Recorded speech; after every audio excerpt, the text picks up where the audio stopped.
Chapter 1292. There were only two possibilities for a sneak attack in the middle of the night. Either she really wanted Dustless and wanted to give herself to him, or something big happened. Am I the kind of troublesome woman who only comes to you to solve her problems? I'm so sad, Dustless. We are engaged. What's wrong with me coming to understand you in advance? Riaz made an aggrieved expression. Her excellent acting skills were unparalleled. Her eyes were filled with tears. That's so exaggerated. You're about to cry with just one sentence. The best actor or whatever is nothing compared to you. Dustless did not know whether to laugh or cry. He thought to himself that women were all made of water. How can my lovely Riaz be the kind of woman who only comes to you for trouble? That's just a rumor. In my heart, you're like the blood flowing in my body.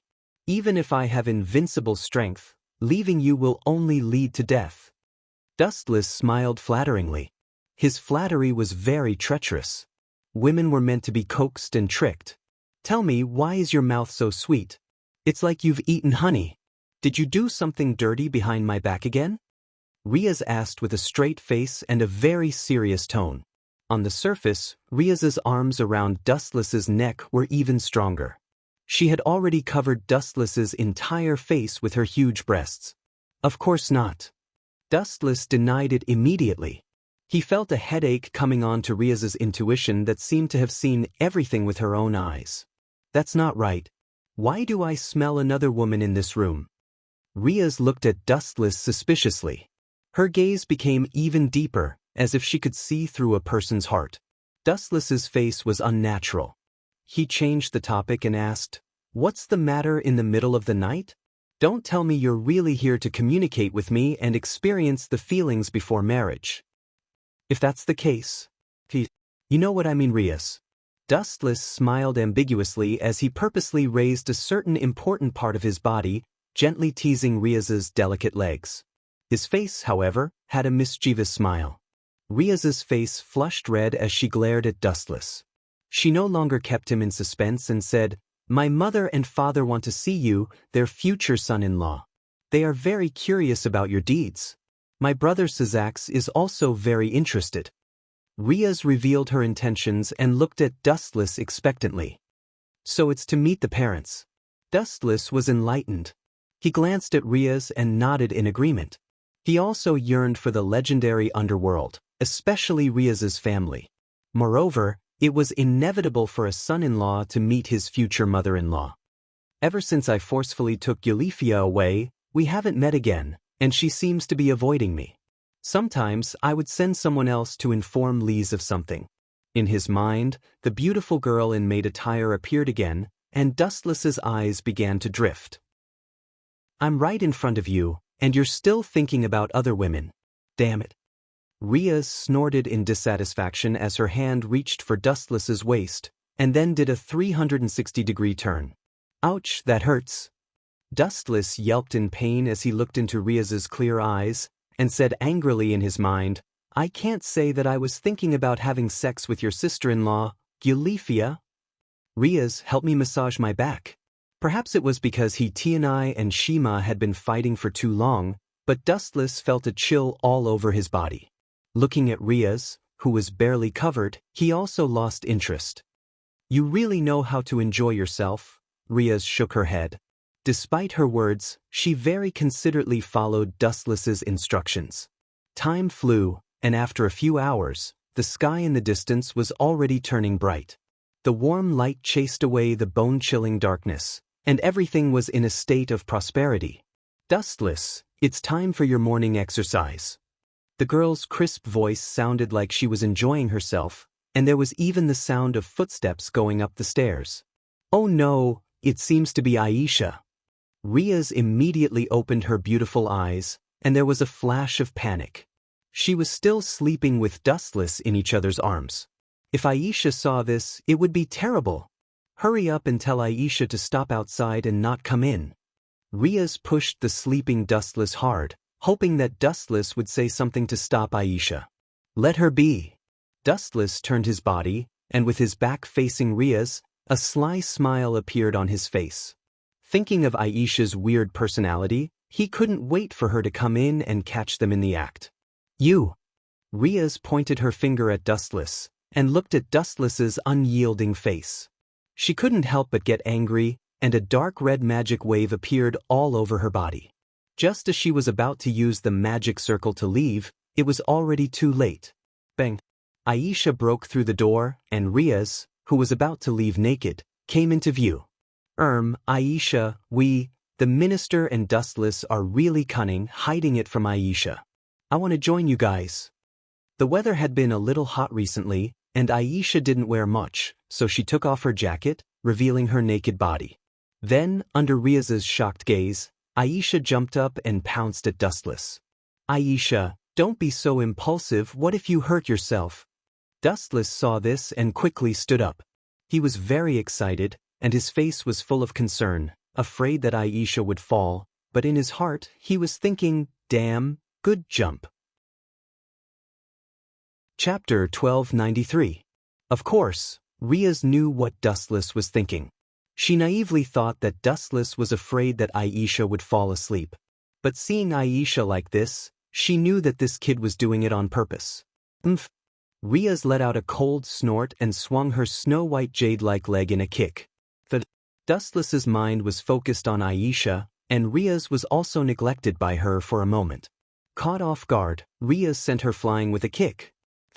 Dustless's body finally landed on the wall, and Aisha was caught by Riaz. I was sent flying by someone's kick? Looking at Riaz in shock, Dustless couldn't seem to explain this result. He froze on the spot and didn't move. Looking back, he had already traversed 3 worlds: Naruto, Shinigami, One Piece. Along the way, Dustless had destroyed countless strong people with various methods. He didn't expect to stumble when it came to Riaz, even though it was his own carelessness that caused this disaster. You think you can just kick me? There's no such thing as that.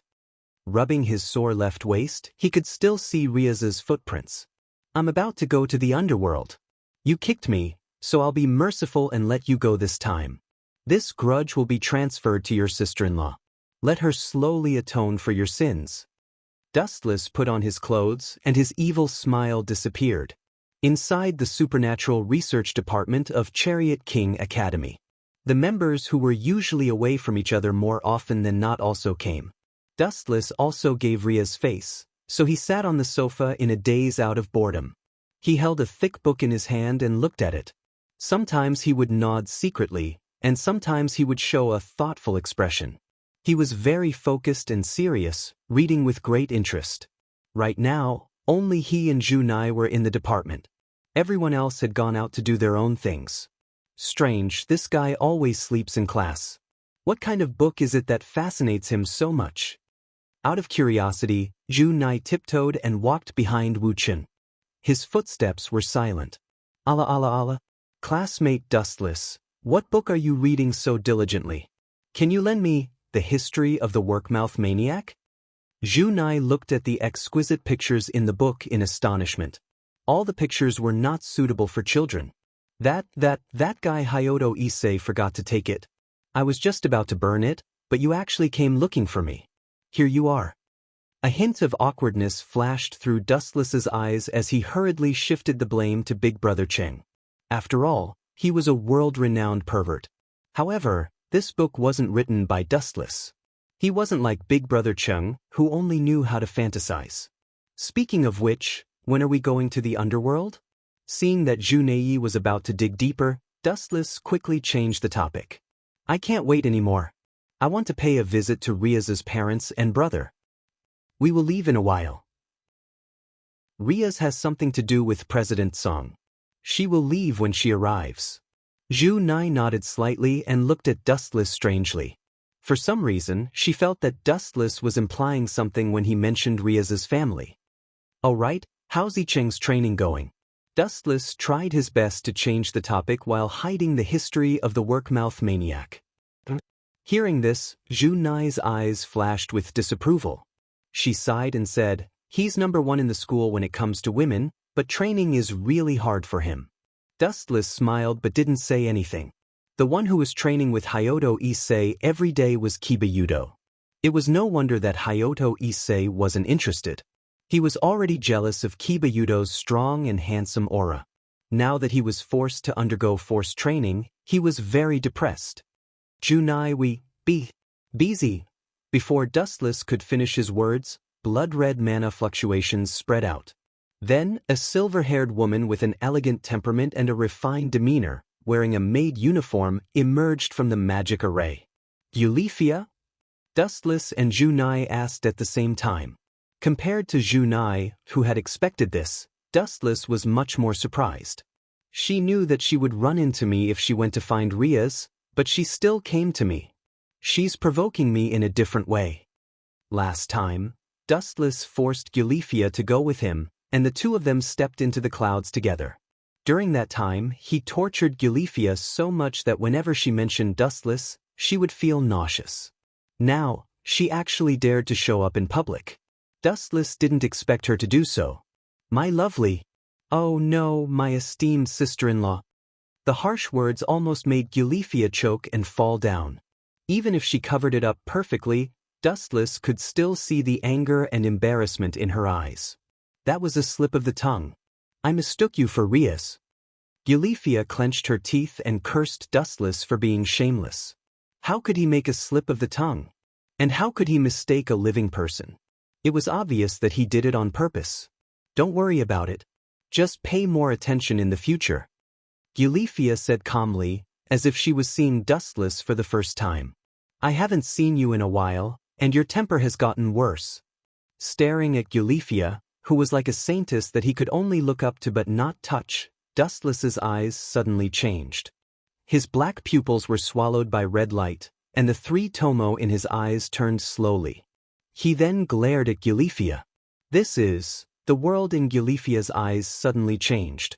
The scene she didn't want to recall the most invaded her mind. The scene of her being f***ked by Dustless replayed in front of her eyes like a movie. Chapter 1294. Eulifia subconsciously looked at Junai. Seeing that her expression was normal, she breathed a sigh of relief. Presumably, she was the only one who could see Dustless tormenting her. It must be this guy's doing, definitely. Eulifia's teeth creaked, but she didn't dare to act up. Not to mention that she wasn't as strong as Dustless, she couldn't bring herself to talk about such an unbearable scene. Miss Eulifia, are you here to pick us up? Junai very warmly moved to Eulifia's side. It wasn't hard to see that the two had a good relationship.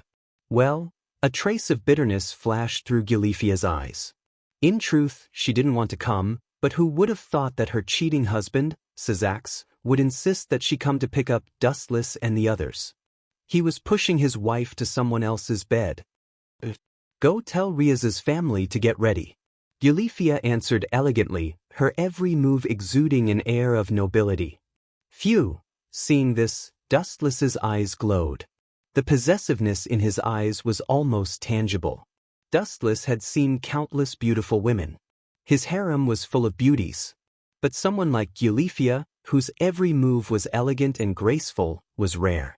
Her unique elegance was like a powerful aphrodisiac, bewitching Dustless's nerves. I'll go find them now. Junai nodded lightly, then turned into a gust of wind and left. Only Eulifia and Dustless were left in the paranormal research department. Don't force my hand. Eulifia was the first to attack. Her murderous intent exploded, and her majestic mana pressed down on Dustless like a mountain. Don't use your child-beating skills on me. Boring. Dustless leisurely walked to the sofa and sat down. Eulifia's pressure had no effect on him at all, not even the most basic of intimidation. With your strength, you're still far from being able to defeat me. The difference in strength between a high-level creature and a low-dimensional creature isn't something that can be made up for by hard work alone. I can see that your magic power has increased sharply recently. You must have gone through a lot of hard training. Dustless immediately noticed Eulifia's strange behavior and gave her an appreciative look. Eulifia, you've worked hard, but some things are destined. Just like the sun rising from the east, some things can't be violated.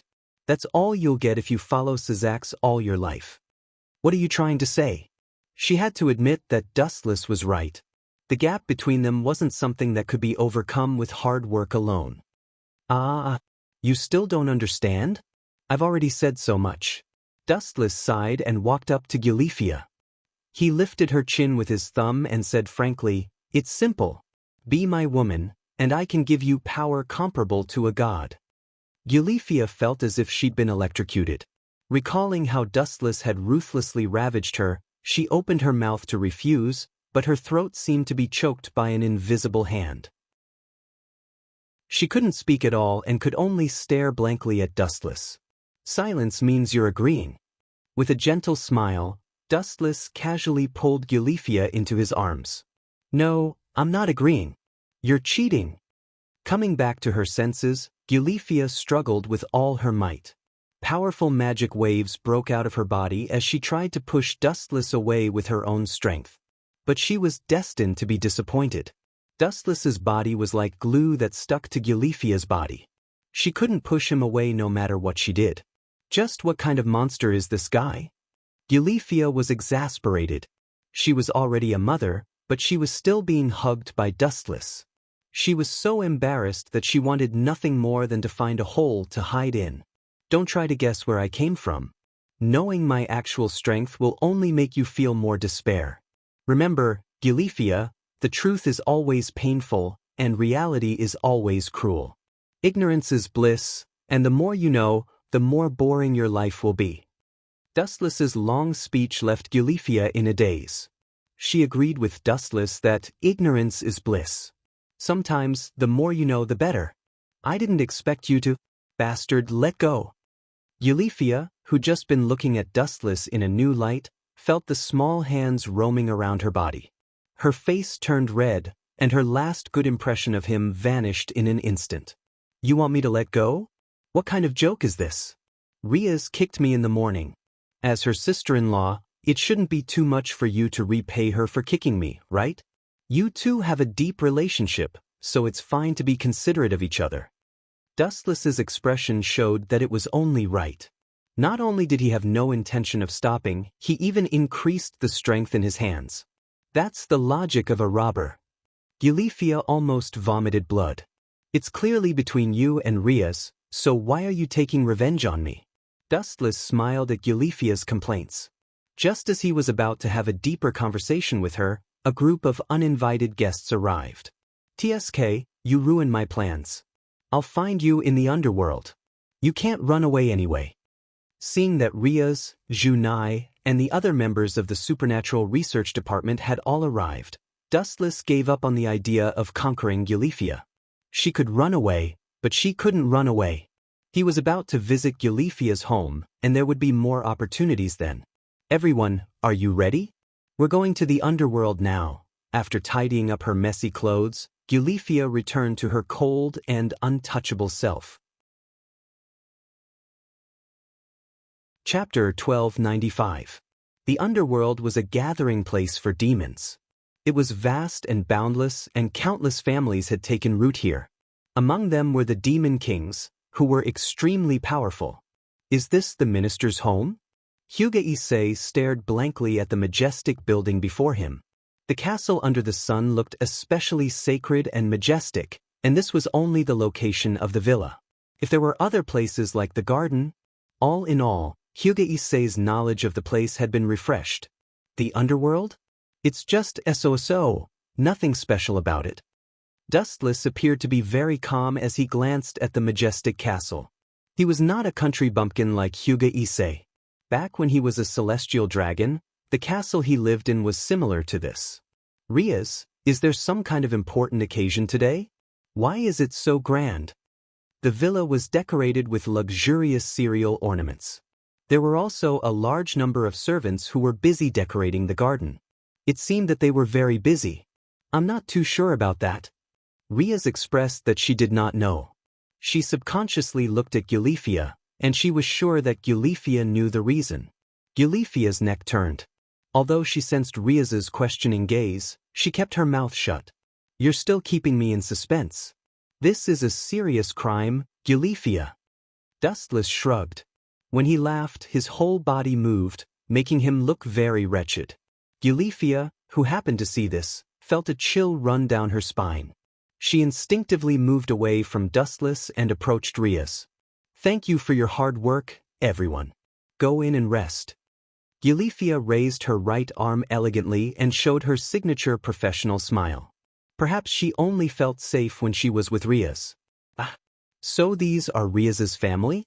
All of them look extraordinary." A gust of spring breeze blew, and a gentle voice with a hint of surprise came from the villa. Looking straight into the dark villa, a tall and slender woman walked in with graceful steps. This person had a beauty that could captivate even birds and beasts. Her appearance was outstanding and refined, elegant and noble. She wore a long white dress and her steps were graceful and calm. She was already used to being stared at by a large group of people. Her sacred aura made people feel ashamed of themselves. Facing the gazes of the crowd, she responded with a smile, giving people the feeling that she was very easygoing. Of course, there was one exception. The young man beside Riaz. A ripple flashed through the flawless eyes of the beautiful woman. She looked at Dustless with interest and couldn't help but secretly nod her head. His expression was resolute, and his character seemed calm and confident. Although he looked young, he revealed an indescribable maturity, which gave her a very strange feeling. The Dustless in front of her seemed to be older than her. Not only was the stunning woman curiously sizing up Dustless, but Dustless was also sizing up this woman with great interest. "This is Lias's mother, Venerana Gimenry? She doesn't look like it. She looks more like Lias's sister." Dustless slandered in his heart as his eyes shone brightly. "Dustless." Just as Dustless was daydreaming, Riaz's dissatisfied voice came. "It's rude of you to look at my mother with such vulgar eyes." Riaz's words were like a deep water bomb. Everyone was stunned and looked at Dustless in shock. Dustless's mouth twitched violently as he glared at Riaz. 100,000 alpacas army flew through his mind. "Auntie? Really? You're so young." Dustless smiled shyly and praised, "I'm so sorry just now. I actually mistook you for Riaz's sister." Venerana's skin was as smooth as silk. Even light could be reflected off her skin. She didn't look like Riaz's mother at all. "I've seen your picture before. I think you're called Dustless, Riaz's fiancé. Your mouth is like honey. You really know how to talk." Vainilana's smiling face was like a blooming flower, beautiful beyond compare. "You want to compete with me? You're still 100 years too young." Wu Chen glanced at Riaz proudly before his gaze landed on her mother's head again. Even though what he said just now was flattery, Venilana really didn't look like someone who had given birth before. "Go in and rest. Dinner is ready." Eulethia went into work mode with a serious expression. "Grumble." Wu Chen's stomach grumbled twice. He was really hungry. He raised his head and looked into the depths of the villa. Wu Chen vaguely saw a dazzling array of dishes. "You can call me sister from now on. I like it a lot." Realizing that his wrist was being held by a warm hand, Dustless jerked his head up. The charming Venerana came into view. Her eyes were squinted into a line. It wasn't hard to see that she liked Dustless very much. "Ahem, this isn't appropriate. Auntie." He coughed awkwardly. He was just saying it casually. Besides, Dustless's actual age was much older than Venerana. "I also think it's inappropriate, mother." Riaz put her hands on her hips and glared. Her nose wrinkled in dissatisfaction. "Allah, Allah, Allah. My lovely daughter is actually jealous?" Seeing this, Venerana's eyes were filled with mockery. She found it more and more interesting. Like an elf, she grabbed Dustless's right hand tightly and deliberately put his hands near her big breasts and shook them around. Just a little bit more and he would be buried inside. "You!" Riaz saw this and stomped her feet in anger. In the end, she could only sigh helplessly. It sounded very powerless. The dissatisfaction on her flushed face faded. She looked at Dustless with pity. Although it's a bit embarrassing, Mother's personality is always so unpredictable. Just sacrifice yourself and call her sister. Chapter 1296. Hearing that, Dustless's face twitched violently. This was worse than killing him. Sis, Dustless tried to say it, but he couldn't say it even after a long time. It was really hard to say. He was also someone who had lived for a few hundred years. He was qualified to be Venelana's ancestor. But forget it. My cute son-in-law will tease you next time. Go in and wait. My husband and Sazax have been waiting for a long time. Looking at Dustless, who was in pain, Venelana couldn't help but chuckle. This family must be mentally ill. Dustless stared at Riaz, who had entered the mansion, and shook his head with a bitter smile. He then stepped in as well. Inside the mansion, the decorations were luxurious.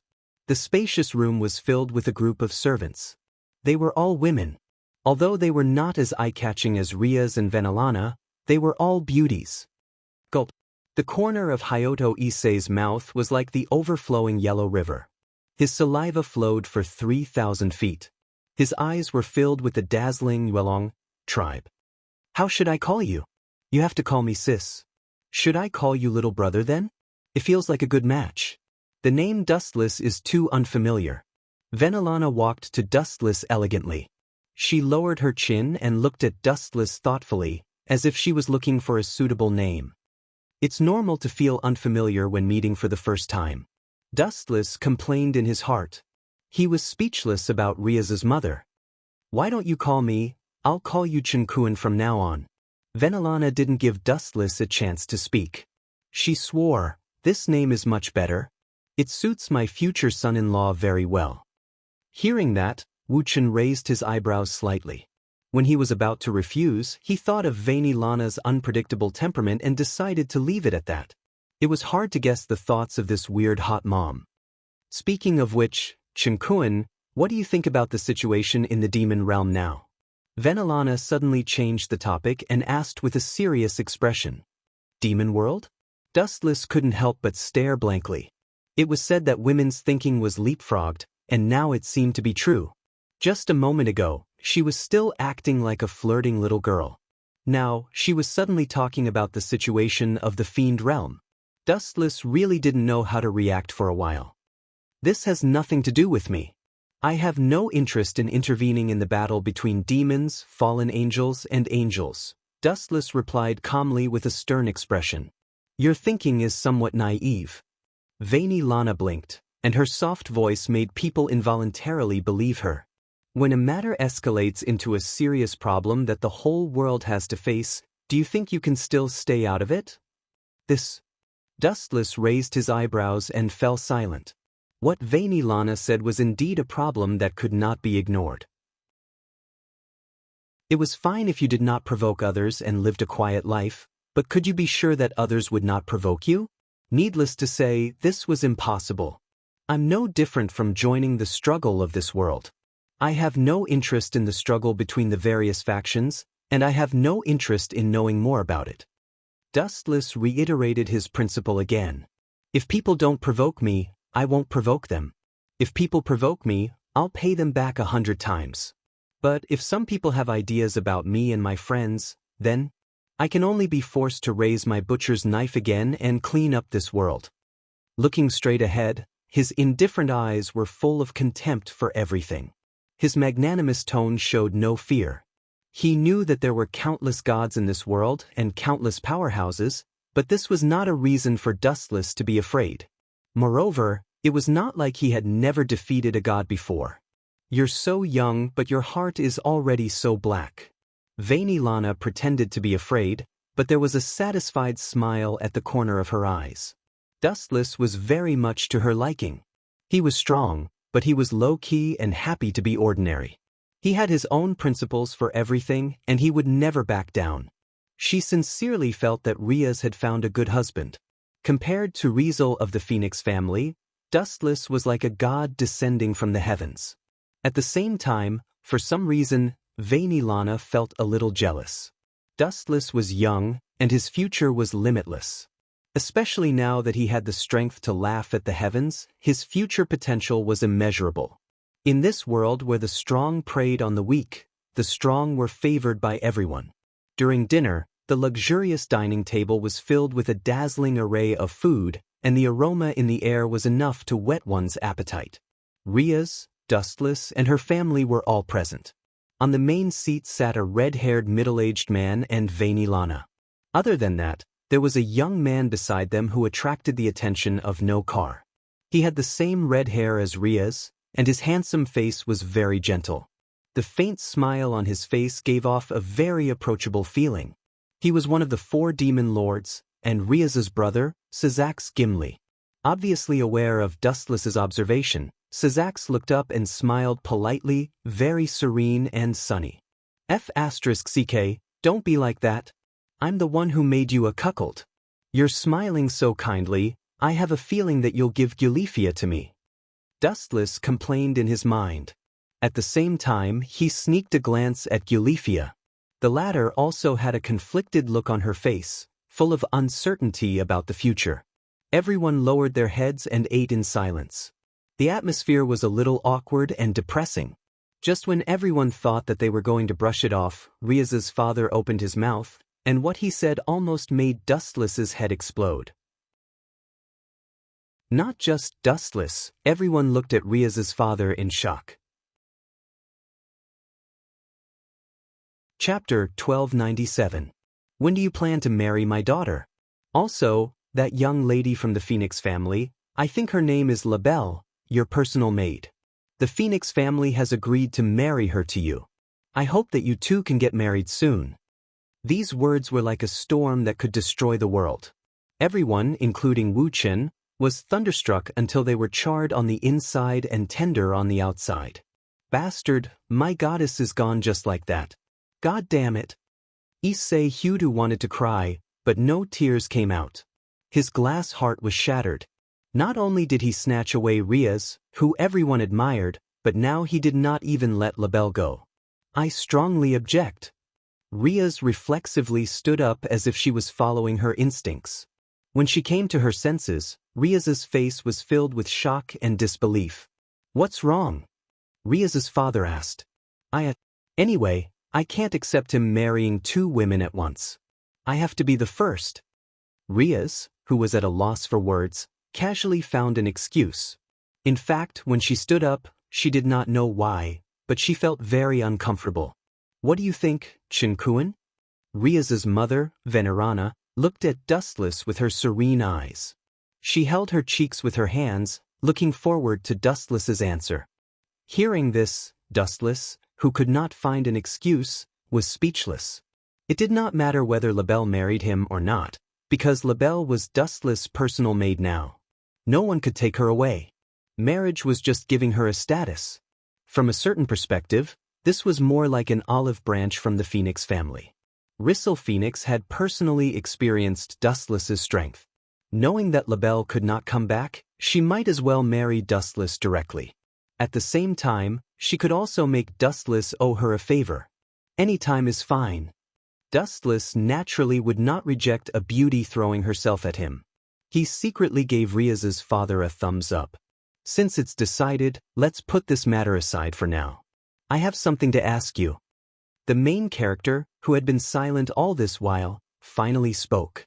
The moment he opened his mouth, he attracted everyone's attention. They all looked at him with fear. This person was Ria's brother, Sarzax Gimli. What happened between you and Seraph? Why is it that whenever she mentions you, she can't wait to tear you into pieces? Sazax was deeply puzzled. Why would a great demon king be apprehensive of a little brat?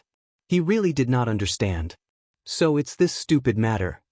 Dustless came to a realization. After he defeated Seraph that day, only a few people knew the truth. Even Ria's family did not know the inside story. It's just a small personal issue. It's just a trivial matter. There's no need for everyone to pay attention to it. Dustless didn't care at all. He said with a straight face, "That woman is crazy. I don't want her sister. She insisted on pushing her into my arms." Poochie. Ria's spat out all the juice that had just entered her lungs. She looked at Dustless in disbelief. She never thought that there would be such a shameless person in the world. Ria's was right in front of Dustless. Who would have thought that he would say that out loud? This bastard. He was the one who used force to oppress Kangna and Seraph. In the end, he forcefully took Seraph's virginity. How long has it been? Why has the version changed? Riaz's head was dizzy. She now had a clearer understanding of how thick-skinned Dustless was. This is normal. Hearing this, Sarzax was calm. He maintained his rationality and calmness. He looked at Dustless and said, "The demon realm is a place where benefits are highly valued. A powerhouse can bring countless benefits. If I were Seraph, I would definitely betroth my sister to you. No matter what happens in the end, there's no loss." Riaz lowered her head embarrassedly. Her face was red, and she showed a rare shy expression. This world was so cruel. It only cared about the size of one's fist. If you were strong enough or had potential, there would naturally be endless benefits. Just like Riaz and Hayato Issei in the original work. If he did not have a divine artifact in hand, would Riaz look at him differently? The answer was obviously no. The dinner continued. The atmosphere was much more pleasant than before. At least there were people talking. After about an hour, the luxurious dinner finally ended. It's so boring to sleep alone in such a big place. I'm starting to doubt Junai's house. Lying on the soft and delicate sponge, Dustless, who had nothing to do, looked out of the window in a daze. The long night must not pass like this. His eyes suddenly spun. Just as he was about to use his eye power to release a Monoshima out to play, an uninvited guest suddenly came to disturb him. A faint light shone in through the gap of the door. The door was not completely pushed open. There was only a small gap, and a purple eye could be seen sweeping around like a thief. Finally, the eye stopped on the bed, and a victorious smile appeared on her face. Quietly observing the tall shadow reflected on the ground, Dustless frowned and asked himself without thinking, could it be Gulifia coming to take revenge on me?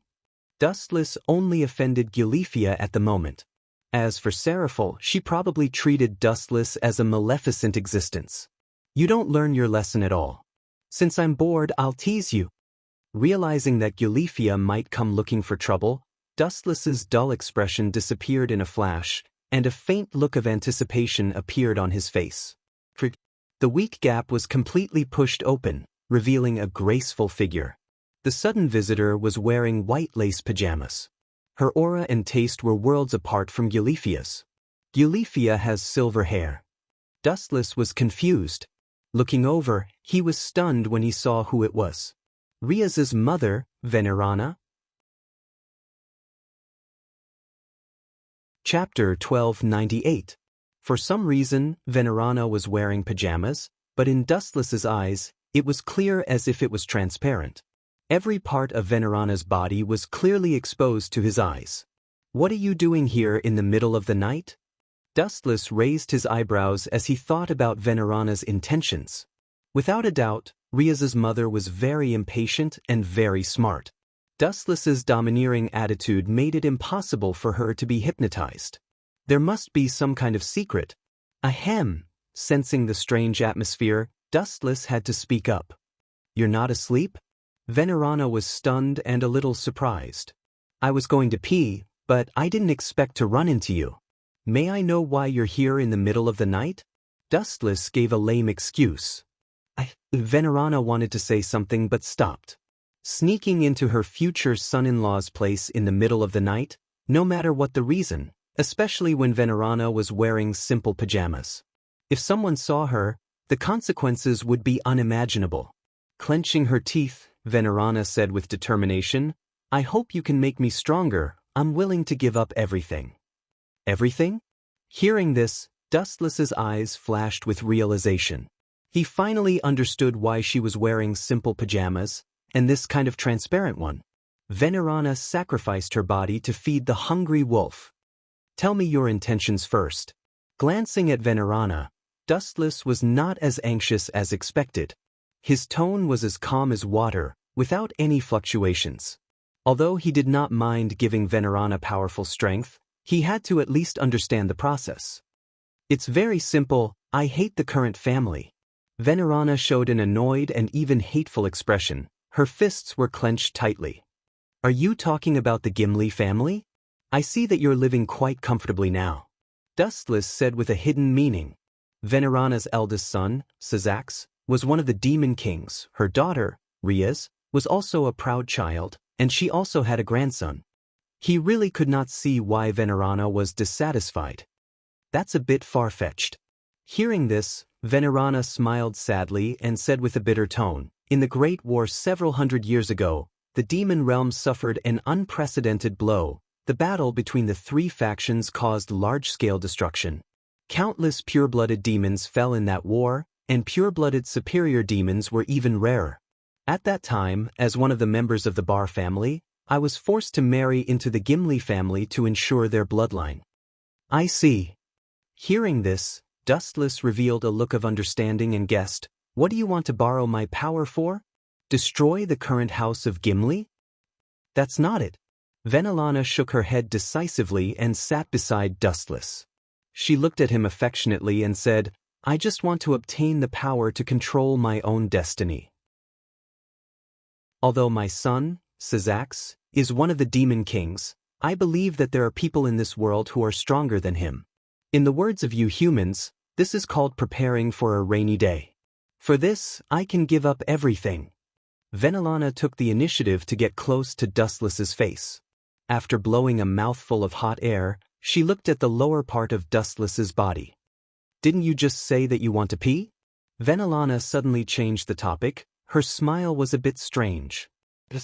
Dustless answered with a bit of sadness. It would have been better if she didn't ask, but when Venelana said that, he really did have the urge to pee, and it was a bit uncomfortable holding it in. "Then you can start now." Venelana suddenly said. "Are you kidding me? This is the bedroom. How can I just pee in a place like this?" Dustless said with a dark face. He always felt that this mentally retarded woman was playing with him. Staring at her rosy little face, Dustless was stunned by her next action. "I'm talking about here," Venelana said with a smile after blowing out a mouthful of hot air. Her white fingers pointed at her mouth. The meaning was self-evident. "In my mouth?" Hearing this, Dustless's eyes instantly turned red. Looking at Venelana, who turned into a fairy, his breathing became heavy, the chakra and ryatsu in his body began to go berserk. He was about to explode. "In order to get my power, is it worth sacrificing so much?" At the critical moment, Dustless calmed down. Looking at Venelana's dark red lips, he felt that he was about to melt. "No, demons don't have any concept of chastity. Maybe this kind of thing is something they are used to." Shaking his head, thinking about the female demons he met, Dustless's inner barrier also disappeared. Female demons didn't care about worldly concepts like humans. The demon world was like Europe in the Middle Ages. As long as you were strong enough, you could sit on countless partners, and you could choose any beauty you want. It was the same for females. No matter if they were male or female, there were countless secret lovers behind them. Of course, whether this red apricot could be hooked out of the wall, it depended on the individual's factors, and Dustless was undoubtedly able to do this. "I'm already like this. Are you not willing?" Venelana's tone was filled with resentment. Like a little wife who was bullied, her tone was coquettish. Dustless's body was half melted. "Do I look like the kind of person who would take advantage of a burning house?" Dustless was speechless. He always felt that he was taking advantage of someone when they were in trouble. "This is normal. Every powerful man has countless women behind them. My husband was like this when he was young." Venelana replied calmly, "Absolute power could change everything." Also, Rias's mother, Venelana, simply lay in Dustless's arms, holding onto his neck and asked, "Don't you want to experience the feeling of having a mother and daughter all by yourself?" Bang bang bang. Dustless's heart was beating rapidly. An unprecedented big problem was placed in front of him. Be a beast? Or be worse than a beast? It was really hard to choose. This was a big problem. Chapter 1299. Dustless's heart was in a dilemma. This question seemed to be extremely difficult to choose. It would be difficult to deal with someone like a marine admiral or a village kage. Allah Allah Allah. Every man has this kind of dream, you should have it too. Venelana giggled. Her body was fragrant and her skin was white and beautiful. She looked like a vixen. Ahem, I'm a man with principles. Dustless took the initiative to start a conversation with Venelana. He shook his head like a rattledrum. He did have this kind of thought before, but recently Rias treated him well and cared for him. If Rias knew about this in the future, Dustless was really afraid that she would be sad. Could it be that you are? Venelana's eyes were filled with suspicion. After examining Dustless for a few seconds, she said strangely, "It shouldn't be, or are you?" Speaking of this, Venelana showed a shocked expression. She pointed at Dustless in shock and said, "Or, are you gay? Or you can't do that. If that's the case, I can't marry Rias to you." "I'm not gay, my sexual orientation is normal." Dustless's old face was twitching. He looked at Venelana angrily and said with a smile, "Since you doubt me, then experience it for yourself." After saying that, Dustless violently grabbed Venelana's neck. With a little force, she couldn't help but cough. Her little face was red. What are you doing?" Venelana asked in a shocked tone. She didn't wear much.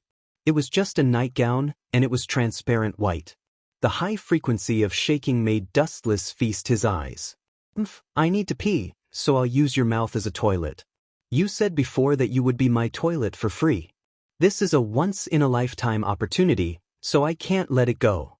I'll fulfill your tiny wish, no need to thank me." With a sneer, Wu Chen's arm, which was as thin as a willow branch, exploded with an explosive force. He pressed Rias's mother, Venerana, tightly onto the ground, forcing her head to maintain the same height as his lower body. This guy is indeed not an ordinary person. It was right to rely on him. Feeling the power contained in Dustless's single hand, Venelana was secretly shocked. Her heart was like a huge wave rolling up into the sky.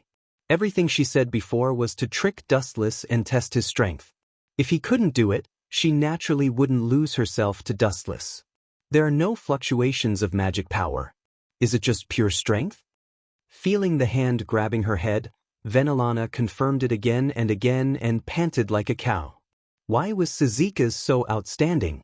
To a certain extent, he had inherited Venelana's bloodline, or the destructive magic of the Ball family that she belonged to. However, Venelana had exhausted all the magic in her body, but she could not resist Dustless's brutal rule. The most shocking thing was that Venerana did not feel the slightest bit of magic power, not even a drop. In other words, Dustless had subdued her with brute force.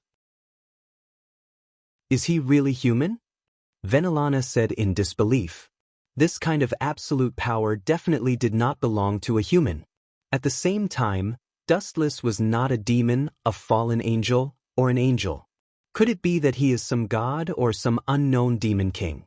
Maybe he is a dragon that can turn into a human with a jump. Only the legendary dragons have such great strength without using magic power. Venelana secretly guessed. Although this idea was a little strange, at least she felt that everything was possible. At the same time, she felt her mouth being pried open.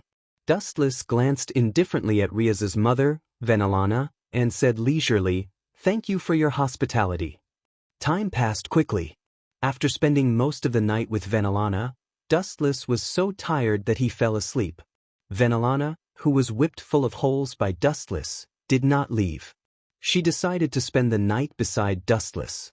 It was not that she did not want to leave, but Dustless made her too weak. Plus, her pajamas were torn into countless pieces. She could not go out naked. The morning sun was mighty, and the warm light shone on people's faces. The young man subconsciously rubbed his eyes. It's already past 10 o'clock. Seriously. Dustless stretched his waist lazily, and there was a crisp sound of bones cracking. Will Lise kill me if she finds out? He turned his head and looked at Venelana's sleeping face. Her expression was calm and peaceful. There was still a blush on both sides of her face that had not yet faded. Her two arms were tightly hugging Dustless's arm, afraid that she would slip away. Sigh. With a heavy sigh, Dustless leaned back on the bed.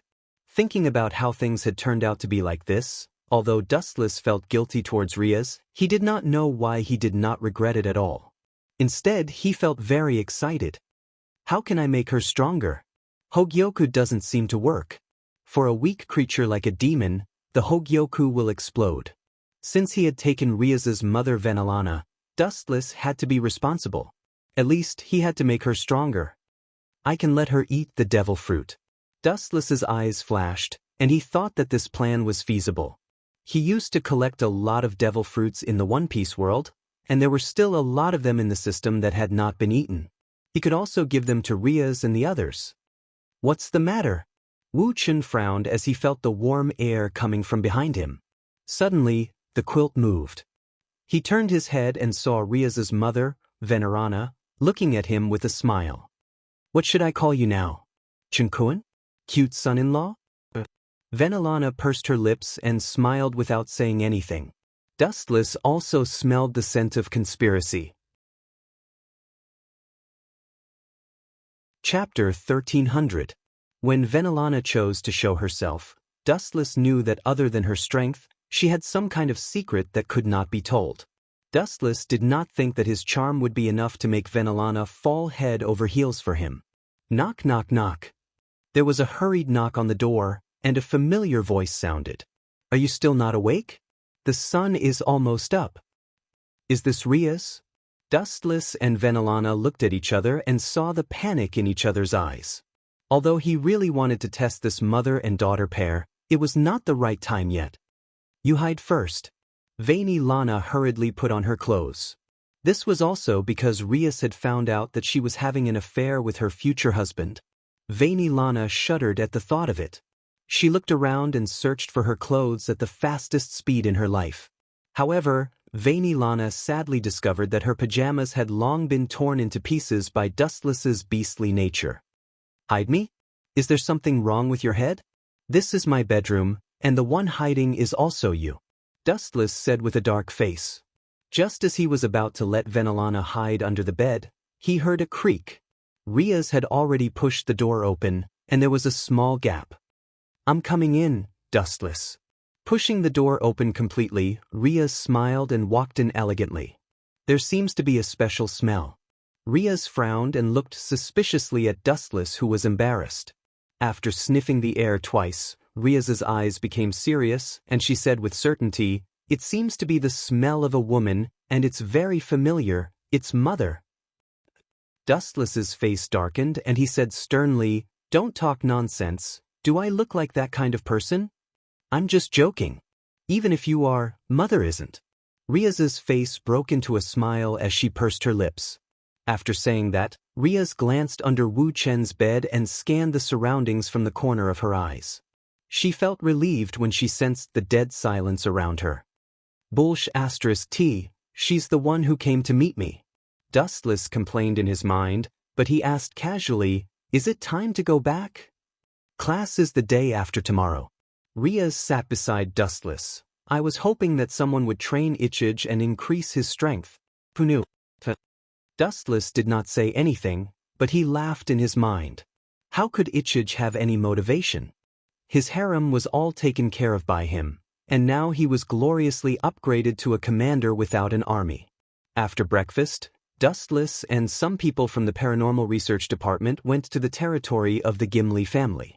The group chatted and laughed, and they hurried back in the evening. Lady Rias, dinner is ready. Inside the brightly lit luxurious villa, Gulifia's signature working tone could be heard.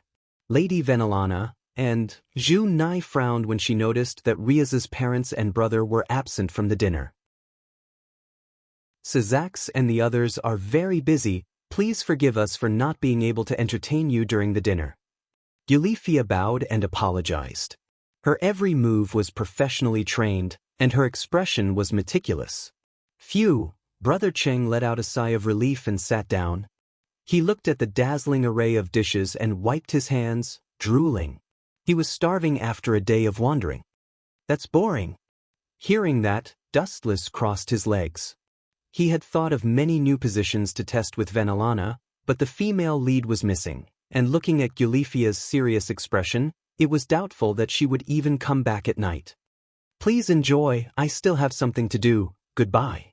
Seeing that Dustless and the rest were all seated, Gulifia bowed again elegantly and left the dining room.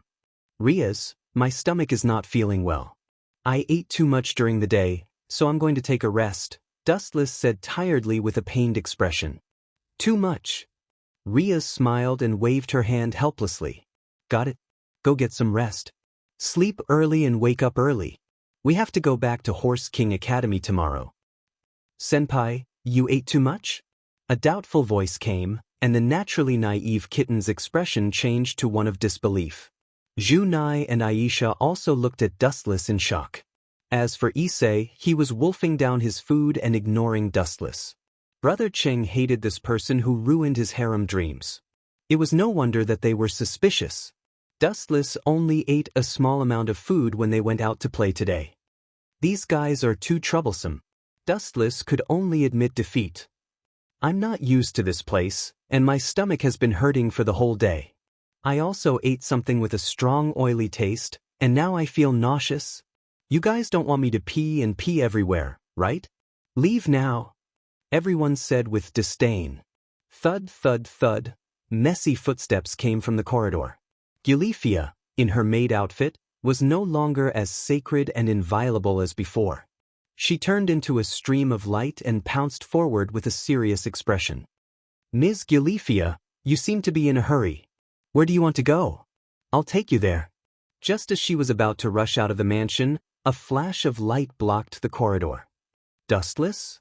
Gilifia's beautiful eyes were dazed, and she subconsciously pulled her legs back. Am I that scary? Dustless started to think about his image. He suddenly realized that the most powerful queen of the underworld and the demon queen Seraphil, who was the Leviathan, had the same expression when they saw him. It was as if they had seen the legendary dragon. No, they were even more terrified than seeing the legendary dragon. Chapter 1301. Wu Chen was depressed in his heart. He had bitter water but couldn't pour it out. When did I become such a scum that people ran away from? Gilifia gritted her teeth, cursing her bad luck. She was even more conflicted than Dustless. You don't have to hide from me. I'm not as scary as you think. Dustless rubbed his nose awkwardly, showing a rare gentleness. Gilifia looked up and saw through Dustless's heart. Perhaps she sensed his deeper meaning, or perhaps it was because the situation was urgent. She said in a heavy tone, many of Gemengli's territories have been attacked by mysterious people. Sizax and the others are rushing to help. Attacking Gemengli's territories? Which god or demon king is leading the attack? Their courage is astonishing. Dustless was surprised, but at the same time, he was also curious about the identity of the mysterious people. Although Sizax was known as the Demon King, his true strength was beyond that. Dustless really wanted to meet someone who dared to sneak up on a tiger and kick its butt. I'm not sure. There are many of them. It seems to be a special organization. Gilifia smiled bitterly and sighed. Her eyes dimmed a little, indicating that she was not sure either. Could it be the Calamity Group? Wu Chen's eyes lit up. He couldn't help but think of this special organization, which gathered all kinds of powerful terrorists, such as White Dragon Emperor Wally, and many people of the old Devil King faction, including Cao Cao of the Hero faction in the future, all belonged to this organization. In short, the Calamity Group gathered people from all walks of life. There were all kinds of people in the organization. It was very chaotic. At the same time, it was undeniable that this organization was very powerful. Boom, boom, boom. A deafening roar was heard. The magic power was unfathomable. Wherever the vibrating ripples spread, the living beings wailed. Although I don't know much about magic power, someone who can produce such destructive waves should be quite powerful. I haven't exercised for a long time. Now that they've come to me, I'm really grateful. Although he had been enjoying the fragrance of women recently, pursuing battle was Dustless's greatest pleasure and hobby. Let's go and have a look. Dustless smiled and disappeared in a flash. His body turned into a golden streamer and disappeared in the blink of an eye. Gilifia was startled. She thought that her old eyes were blurred and she didn't see Wu Chen suddenly disappear. With the speed of light, any creature that wanted to spy on them would feel pressured. Black Song, even if Sizax has been lured out, there are still many powerful beings in his family. His queen, Gilifia, is no pushover. The armored middle-aged man said with a frown. He was quite dissatisfied with the black-haired cat-eared woman in front of him. Beautiful monkey, isn't challenging the strong your hobby? Are you afraid now? The woman called Hegu turned her head and sneered. You're afraid of a woman? To think that you're the descendant of the victorious fighting Buddha. If you're so scared, then hurry up and go home to carry on your ancestral line. Don't wander around outside. I'm just being conservative. Don't forget our mission. Try to cause as much damage as possible. I heard from Wally that the three major forces are showing signs of forming an alliance. Our current mission is to stir up as much unrest as possible in the demon realm, not to pursue meaningless duels. Although I'm passionate about battle, we still have to make clear our priorities. Beautiful Monkey didn't think much of it. He knew that this was Heiji's provocation. Her goal was to have him attract the firepower of the Gimli family, and then Hegu herself would go and save her sister, Deshang Bain. Is this a trick to lure the tiger away from the mountain? It sounds like a perfect plan. Unfortunately, the heavens are not on my side. I heard your plan. A ghostly voice emerged from the bottom of their hearts without warning. They immediately retreated on reflex. Who is it? Get out here. Beautiful Monkey looked around and gripped the Jingu Bang tightly in his hand. He stared coldly at the abandoned dark corner on the left. Thud, thud, thud. A handsome young man walked out of the darkness. Are the two of you all right? Dustless smiled and waved his hand. Are they all right? For some reason, Beautiful Monkey felt humiliated when he heard this sentence. He was frightened by this ghostly voice just now. It was like a ghost suddenly appeared behind you and greeted you. Who could be all right? Or you? Deshang Hegu lowered her chin and asked curiously. Who knows? The name is not important. Dustless shook his head. He thought of the past and gave an ambiguous answer. In the past, I brought hope to some people and was worshipped like a god. At the same time, I destroyed their world and was feared like a ghost by others. The number of names and titles given to me by the people of the world is as numerous as the carps in the river. Dustless's eyes were blank. His tone was filled with vicissitudes. His turbid eyes were used to seeing the vicissitudes of life. He had once cared about the dominance of the world. He had once obtained it and even destroyed it. He had experienced several hundred years of ups and downs. Now that he was all alone and roaming the universe alone, he realized that this was the happiest and most enjoyable life. Frowning, Dustless recovered from the river of memories. Suddenly, his shoulder felt sore.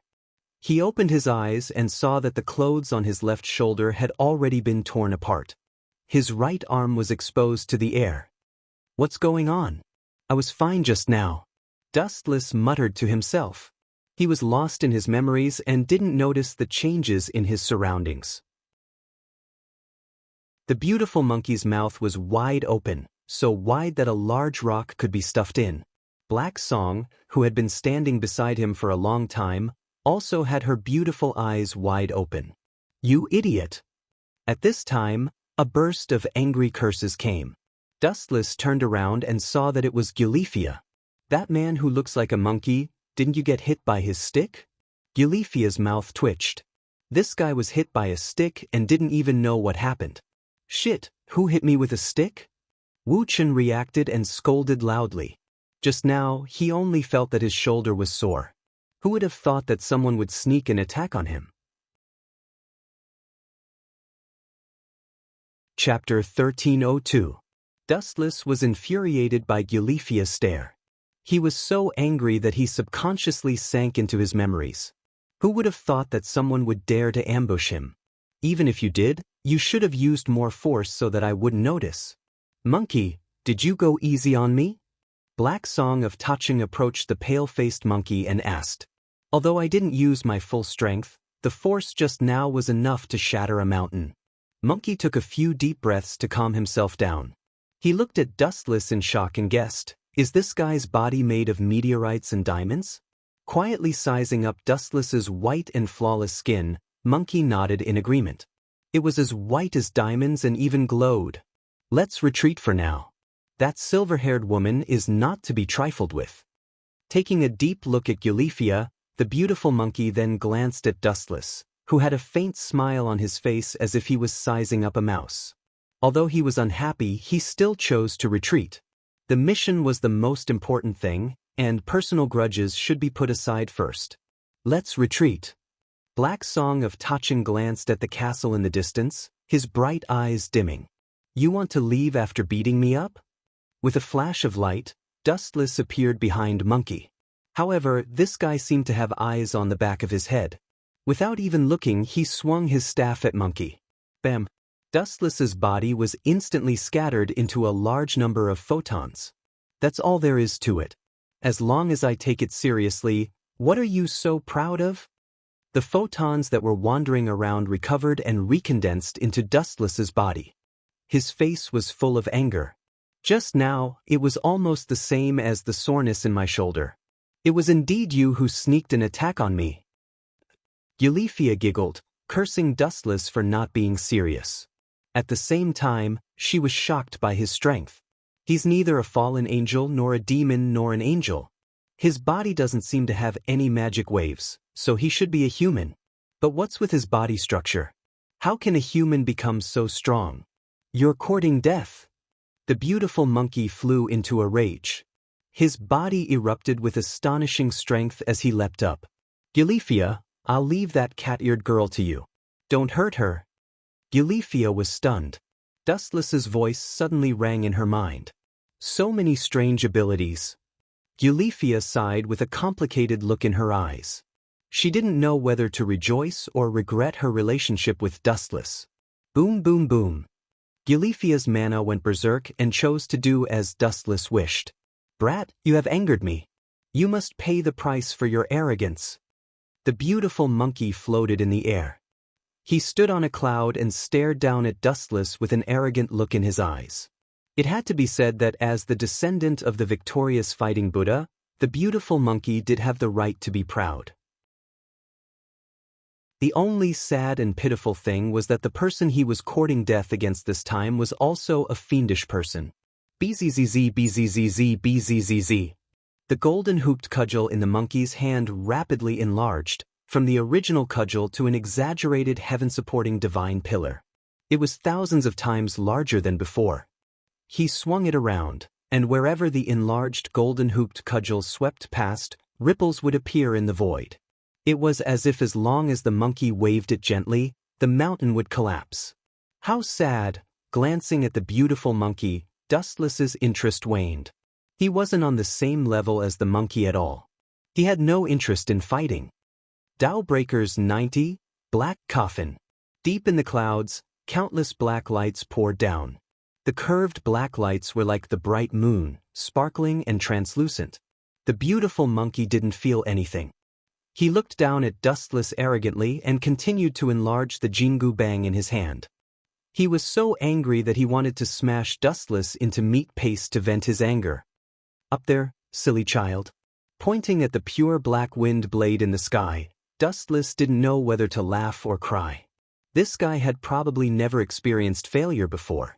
That was why he was so arrogant. Up there? The beautiful monkey subconsciously looked at the sky. The black light filled with the afterglow of death frightened him. He quickly controlled the enlarged Jingu Bang to smash the top of his head. Bang bang bang. Although he shattered many blade attacks at the first moment and avoided the shadow of death, the beautiful monkey's Jingu Bang was also in a miserable state. There were a lot of messy blade marks on it. His body was also bleeding profusely, and there were several ghastly cracks on his body. The enlarged version of the golden cudgel had indeed saved his life, but it was inevitable that some fish would slip through the net. The beautiful monkey himself had also suffered a heavy blow. How could it be? How could it be? How could it be? This guy almost killed me without even moving his hand? The beautiful monkey's eyes were dull. If it wasn't for the stinging pain from his wounds that made him want to die, he might have thought that it was an illusion that some bastard used on him. Bang! After suffering such a heavy blow, the somersault cloud under his feet was difficult to control. The beautiful monkey was sweating profusely. He finally fell down without any strength. Your body is very strong. Otherwise, you would have been cut into monkey meat. Dustless laughed in a teasing tone. For you. Which god's descendant are you? The infinite dragon god Orpheus or the real red dragon god Emperor? The beautiful monkey asked in a rare gossipy manner. Although his thoughts were strange, He felt that it was very possible after witnessing Dustless's unprecedented strength. As the descendant of the victorious fighting Buddha, he was killed in one hit and was on the verge of death. If it wasn't for his thick skin, he would have been kicked out of the game and reported to the underworld. I am a human, and I don't belong to any faction. If I have to find a name, it would be Dustless. Stopping his steps, Dustless replied indifferently and walked towards the beautiful monkey again. Chapter 1303.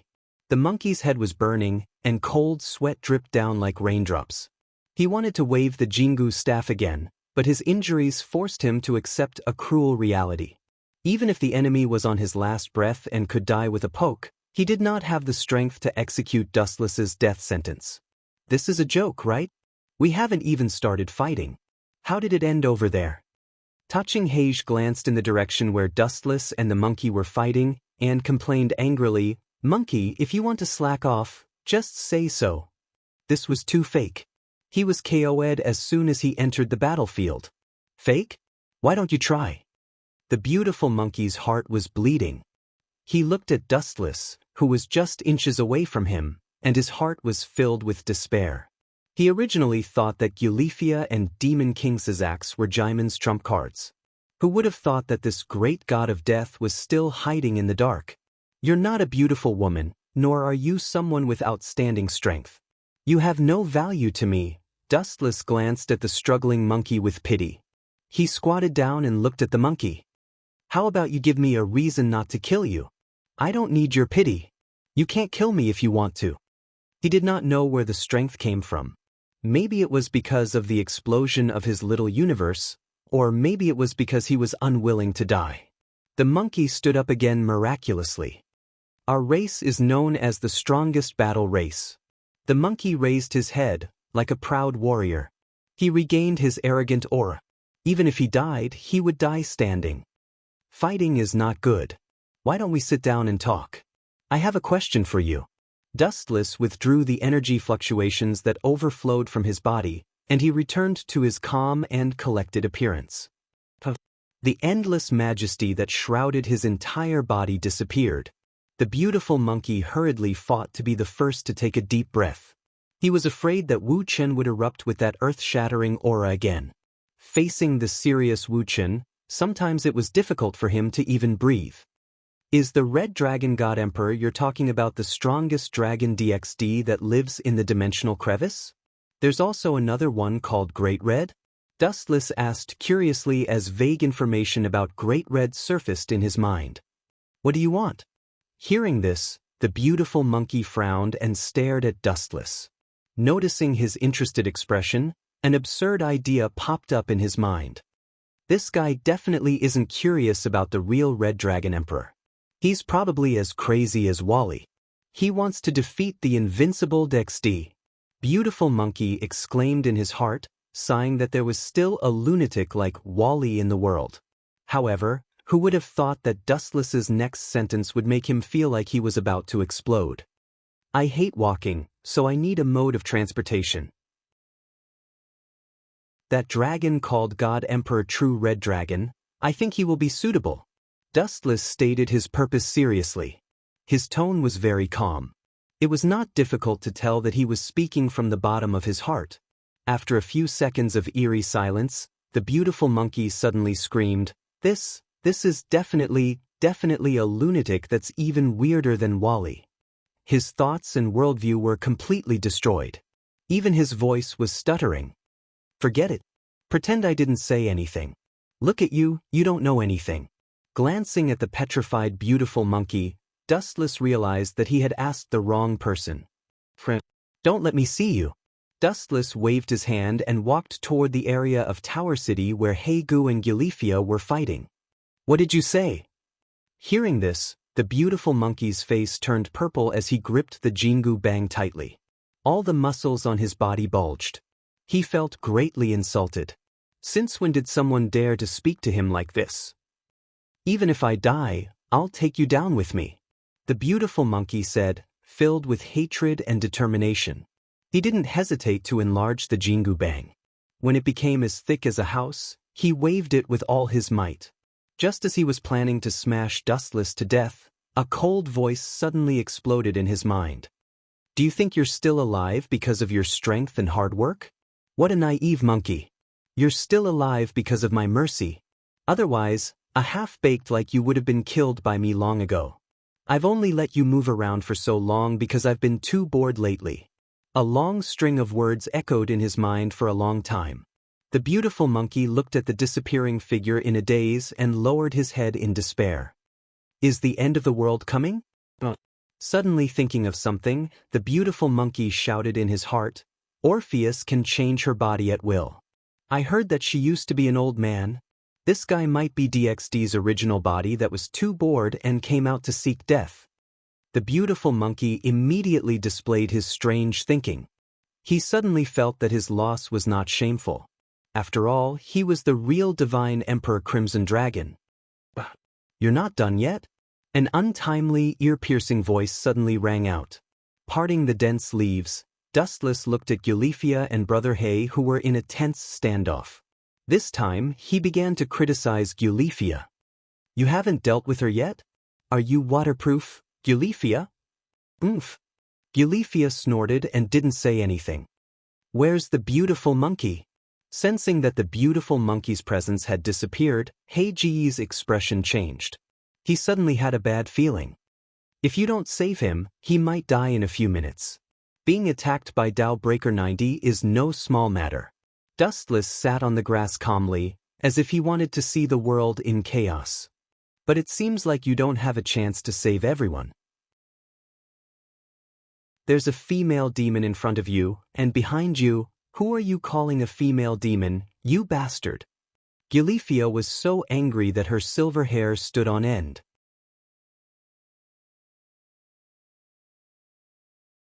Chapter 1304. Gulifia was trembling all over. If she could, she wanted to pounce on Dustless and strangle him to death. That bastard's mouth didn't hold back at all, and that half-smile was definitely on purpose. Sorry, Gulifia, it was a slip of the tongue. I still have things to do, so I'm going back to sleep. I'll leave tomorrow. That exercise just now really felt good.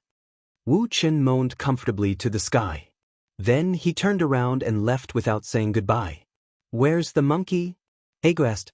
Thinking back to the energy ripple that oppressed the sky, she was already prepared to collect the monkey's corpse. Him. Dustless retracted his step and said calmly, he won't die for now, but even the gods won't be able to save him in a while. Then why didn't you take care of him?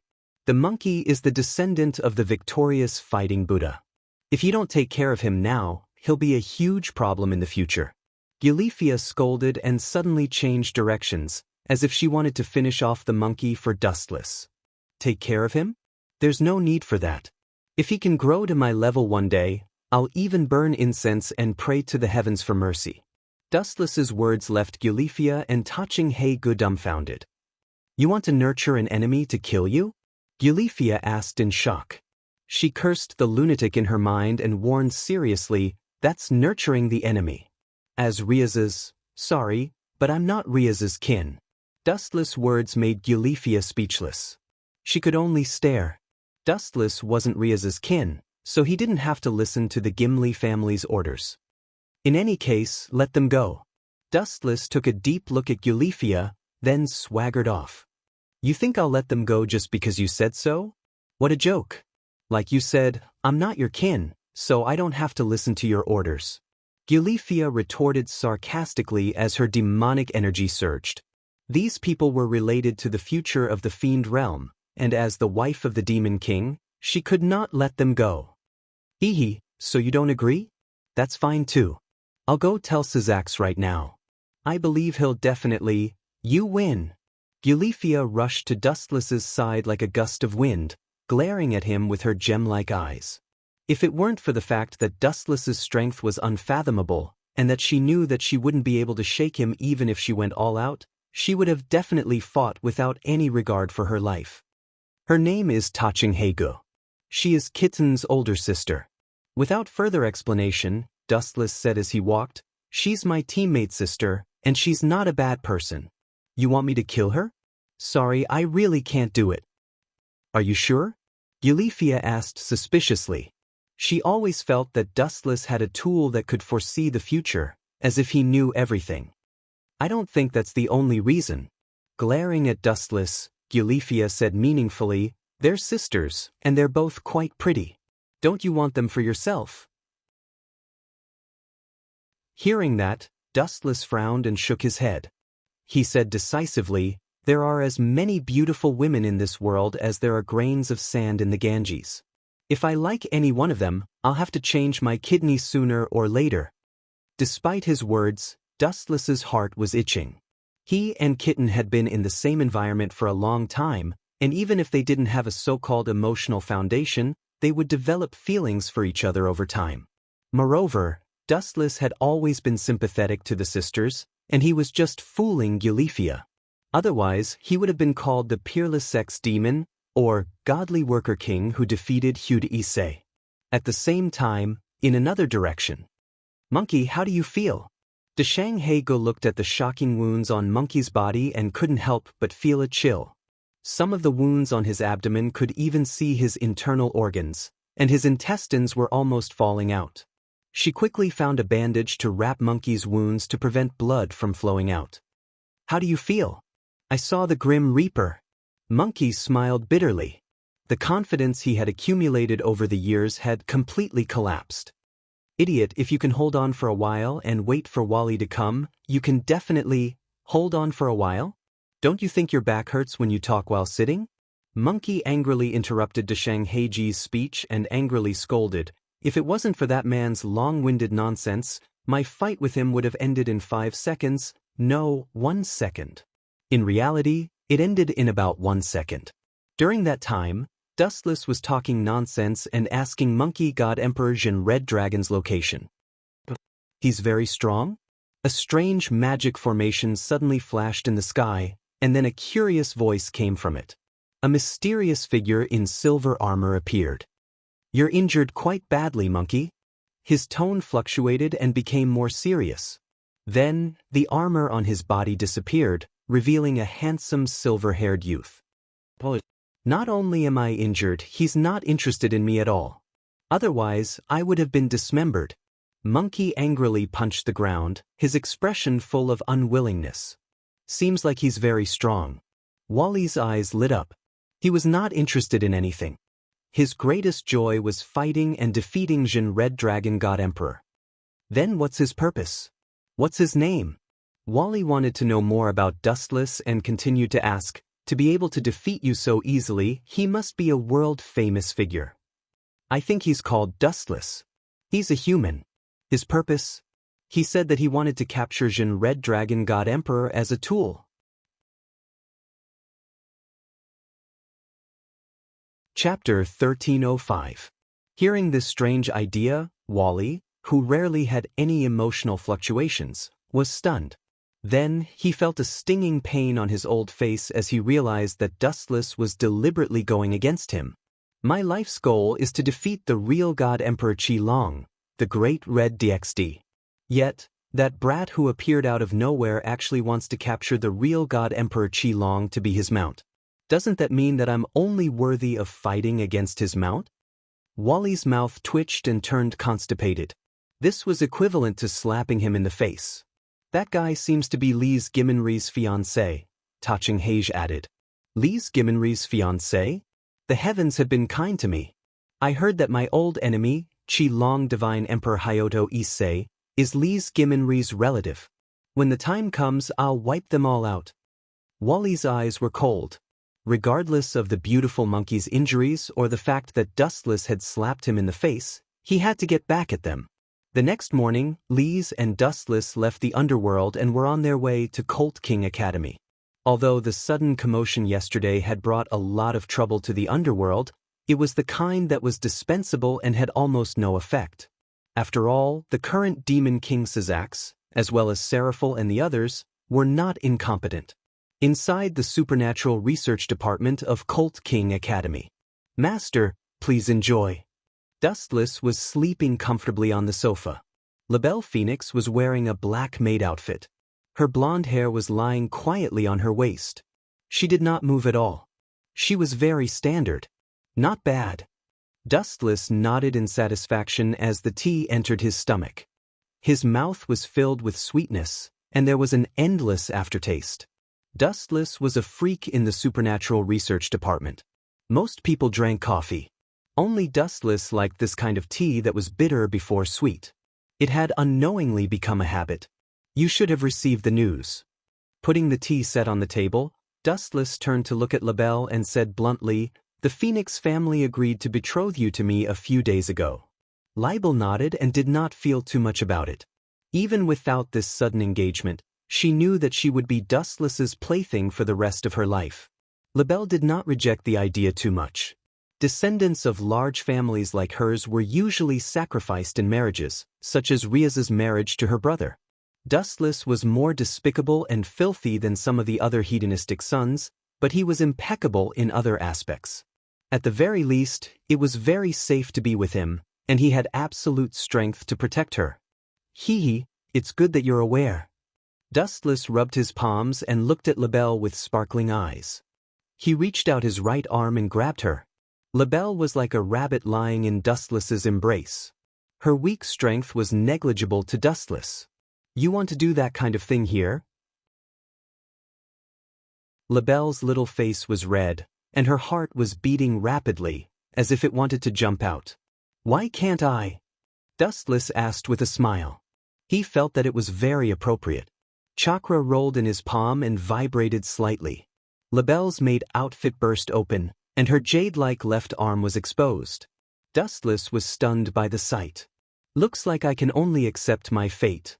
LaBelle smiled bitterly and closed her eyes in despair. She was the eldest daughter of a large family after all. After confirming that she had no chance of escaping from Dustless's demonic hands, not only did she not reject Dustless, she even purposely rubbed against Dustless's sensitive areas. She blinked her eyes like a blooming poppy flower. Even though she knew it was highly poisonous, she could not help but want to pluck it. The anti-terror tactic was useless. The smart LaBelle had to reconsider her relationship with Dustless. A powerful person would have countless women behind him. If she wanted to capture his heart, it would depend on LaBelle's skills. Following LaBelle's actions, the romantic atmosphere became more and more heated, and there was a faint sign that it was on fire. Huff! Dustless was panting heavily. Just as he was about to execute LaBelle on the spot, an untimely voice came. "I really can't relax at all." Dustless seemed to have been electrocuted, and his movements suddenly became sluggish. "Lias, is it really okay for you to be like this?"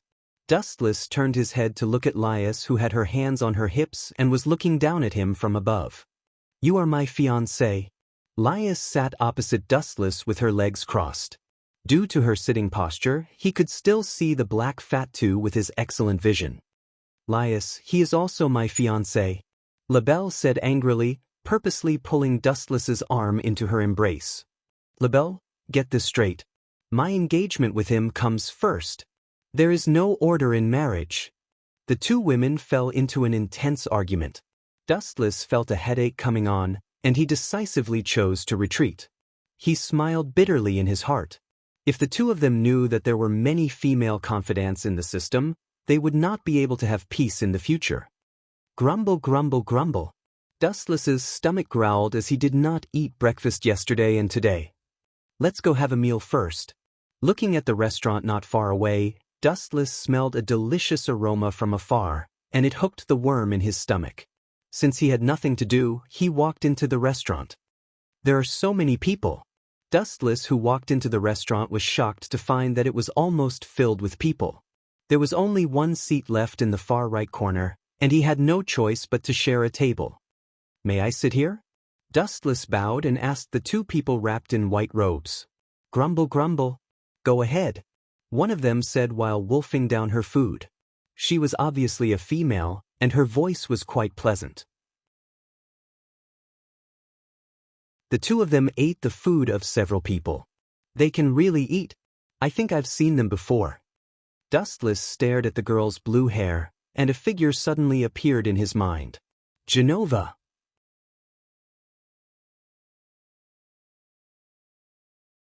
Chapter 1306. Dustless carefully observed the girl who was wolfing down the food. She was not reserved at all. In fact, she ate even more crudely than he did. Even so, the girl's delicate features could not be hidden. Instead, because of the way she ate, she gave people a feeling of generosity. Really, I didn't expect to meet you in this kind of place. Dustless felt that God liked to joke around. He did not expect to meet Genova and Wisteria Rena in this kind of place. Looking at the way they ate, he could not help but chuckle. "Sir, your hamburger and cola."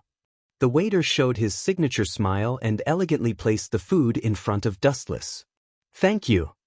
Dustless smiled and nodded. His stomach grumbled in protest. Just as he was about to stuff the hamburger into his stomach, he suddenly realized that someone was spying on him. "Is there something on my face?"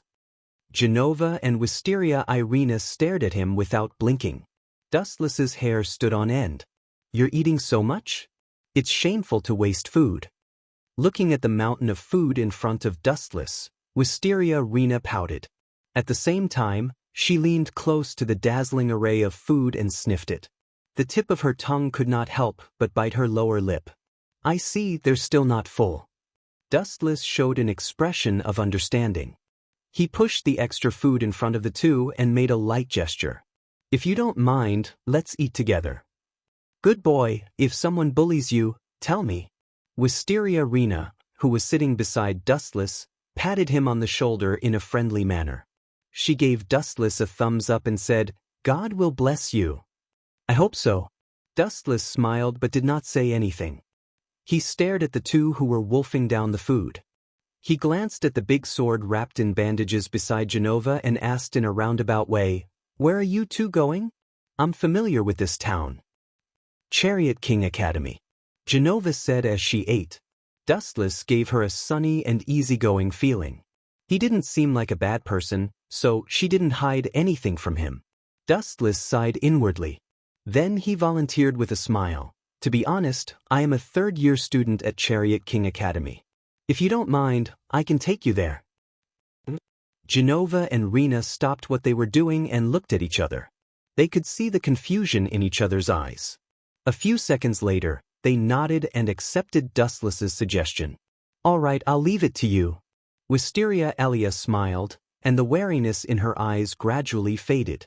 She and Genova were confident in their own strength.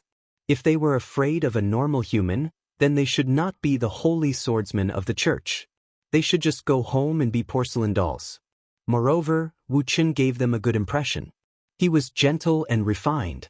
At first glance, he gave people the feeling that he was very gentle and approachable.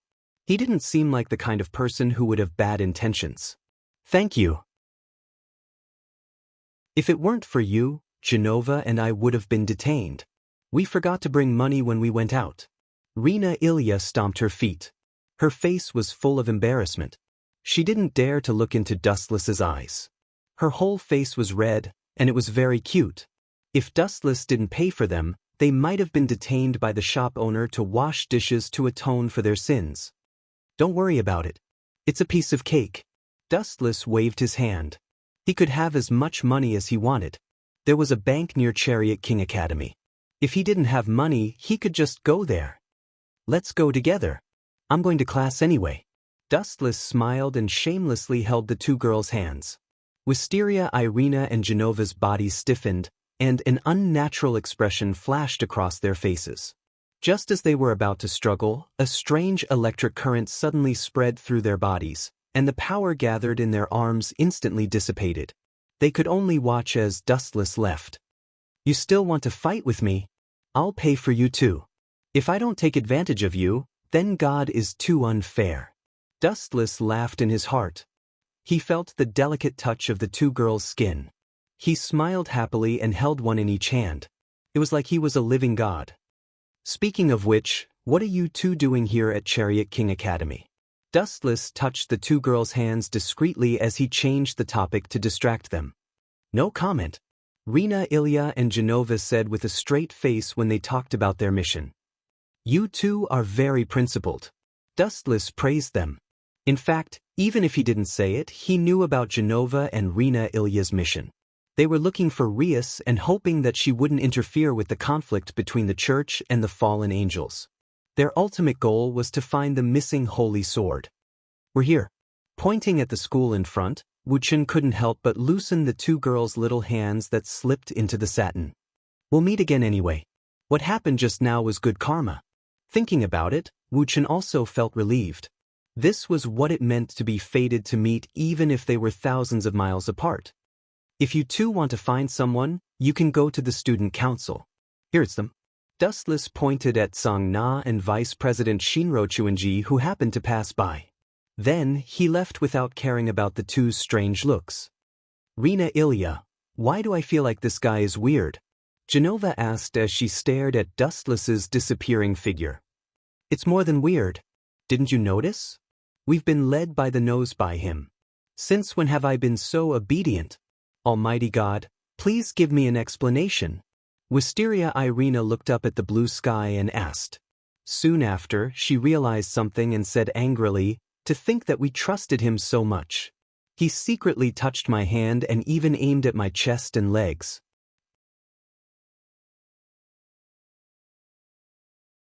Chapter 1307. Wisteria Irina and Genova looked at each other and clenched their teeth in anger. They had thought that he was a well-educated gentleman, but who would have thought that he was a shameless beast in human clothing? "Rina, forget it. You did treat us to a meal." Genova waved his hand, indicating that she did not need to mind. "Don't forget our mission. There's no need to take such a small matter to heart." Genova was afraid that Rina would start a massacre over such a small matter. After all, this was Chariot King Academy, the demon's territory. "Let's go meet the president of the student council." Time flew by, and it was around noon in the supernatural research lab. Dustless was hugging Rias, intending to have an in-depth conversation about the future, when a third wheel suddenly appeared. "Bad luck. Today is really an unlucky day." Dustless pursed his lips and grumbled unhappily. They should have all left. Rias frowned slightly. She was also rather frustrated. After witnessing Dustless's power, she had to hold onto this trump card tightly. Sometimes, necessary communication was necessary, and Dustless was not her kin. If he wanted to change jobs, she could not stop him. "Please come in." After tidying up her slightly messy clothes, Rias sat in her usual seat, while Dustless lay on the sofa with a gloomy expression. The door was pushed open, and two graceful figures entered his sight. "So it's them? What a rare guest." Dustless's eyes sparkled as a faint smile appeared on his small face. "Song Na and Lady Shinra Chuanji, are you two here for me?" The people who interrupted Dustless's business were the president of the student council, Song Na, and her kin, Shinra Chuanji. "Looking for you? There's a limit to how thick-skinned you can be. If it wasn't for the situation, I would never want to see your annoying face. You better be killed by some god-hateful man." When she looked at Rias, Song Na still had a faint smile on her face, but when she heard Dustless's harsh voice, her expression changed faster than flipping a book. "Tisk. A woman's heart is the most vicious." Dustless looked at Song Na playfully and then teased, "I thought your sister couldn't wait any longer and sent you to discuss our marriage." The hot water that she had just drunk spat out. Rias gaped at Dustless. This guy really did not care about other people's feelings. Song Na's face was flushed red, and she clenched her fists. A special magic array appeared in front of her, and she glared at the smiling Wu Chen. If it wasn't for the difference in strength, she would have pierced Wu Chen's heart with thousands of arrows. "By the way, no one seems to know about me and her sister." Seeing Song Na gnashing her teeth in anger, as if she wanted to swallow him alive, Dustless realized that no one knew when he forced himself on Seraphil. "Song Na, why are you here?" Rias glared at Dustless and asked. "It's not me who's looking for you, it's the two of them." Song Na shook her head. At the same time, two figures walked out from behind her and Shinra Chunji. "Looks like we meet again." With a slight glance, two familiar figures came into view.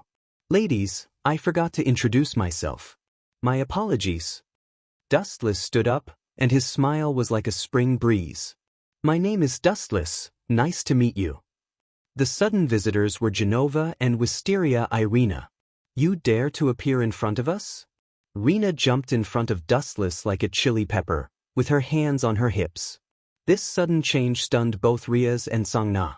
They looked at each other and saw the strange look in each other's eyes. Obviously, they knew each other. You're making me feel disgusted. Glancing at Sangna, Riaz already knew the identity of the visitors. They were most likely from the church. Why wouldn't I dare to appear in front of you? You must understand that this is the supernatural research lab. Dustless did not answer, but asked back. He pointed at Riaz and said confidently, "Plus, I'm Riaz's fiancé." Hearing this, Genova and Rena were stunned. They were sure that Dustless was a human, and Riaz, the sister of the Demon King, would value a mere human. Minister Riaz were here to negotiate today. Genova did not want to argue with Dustless over trivial matters, and her cold gaze fell on Riaz's head. These two dare to ignore me. Dustless looked at the two girls with interest and rubbed his nose helplessly. He did not expect to be ignored one day. He had always been the one ignoring others. The church's sacred sword seems to have been stolen. Their mission seems to be to find the lost sacred sword. Dustless guessed. Please speak your mind. Riaz said with a smile. I still have things to do. You can talk about the rest in detail. With that, Sangna turned and left. Obviously, he had no interest in this sudden incident. How boring. Looking at Sangna and Shinra Chuanji's disappearing back, Dustless smiled. He did not have the time to listen to these boring things, especially boring things that he knew. Since I have nothing to do, I'll play with the two of you to kill time. Dustless followed Sangna and Shinra Chuanji without hesitation. At the same time, in another direction, the situation was extremely serious. Chapter 1308. In this unfamiliar world, there were barely any signs of human habitation. There were only a few figures. It's really surprising. I'm getting more and more interested in that guy called Dustless. He must be a very suitable opponent to be able to beat you up like this, and it was a powerful move that killed you instantly. The world is really big. There's actually such a hidden character. I've never heard of a strong person called Dustless. White Dragon Emperor Wally stared at beautiful monkey who had just been bandaged. His eyes were burning with a burning battle intent. The boiling battle intent traveled through the restrictions of space, wanting to see Dustless's true appearance. Isn't this a good opportunity? The demons of the demon world, the fallen angels, and the angels of heaven are going to hold a three-party meeting soon. You're now the subordinate of the fallen angel Asafel. You can use this opportunity to understand him, but I can tell you that he's very strong. If he wanted to kill me back then, he would have ended up more miserable than beautiful monkey. Kitten's sister, Black Song of Taching, showed fear and yearning on her enchanting little face. Is he really that strong? At this moment, a slightly doubtful voice was heard. A girl in a gothic dress suddenly appeared, floating in the air like a hydrogen balloon. Her skin was white and beautiful, and her flawless face was clean and tidy. She did not need to dress up deliberately, and her small body revealed natural beauty. An enemy who can kill beautiful monkey instantly must be very strong. You think so too, right, Orpheus? Wally turned his head and glanced at the girl who appeared and disappeared mysteriously. He had to admit that he might be very strong now, but he was as weak as paper in front of Orpheus, who was at the top of the pyramid. He should be a god from some force. Orpheus' tone remained indifferent.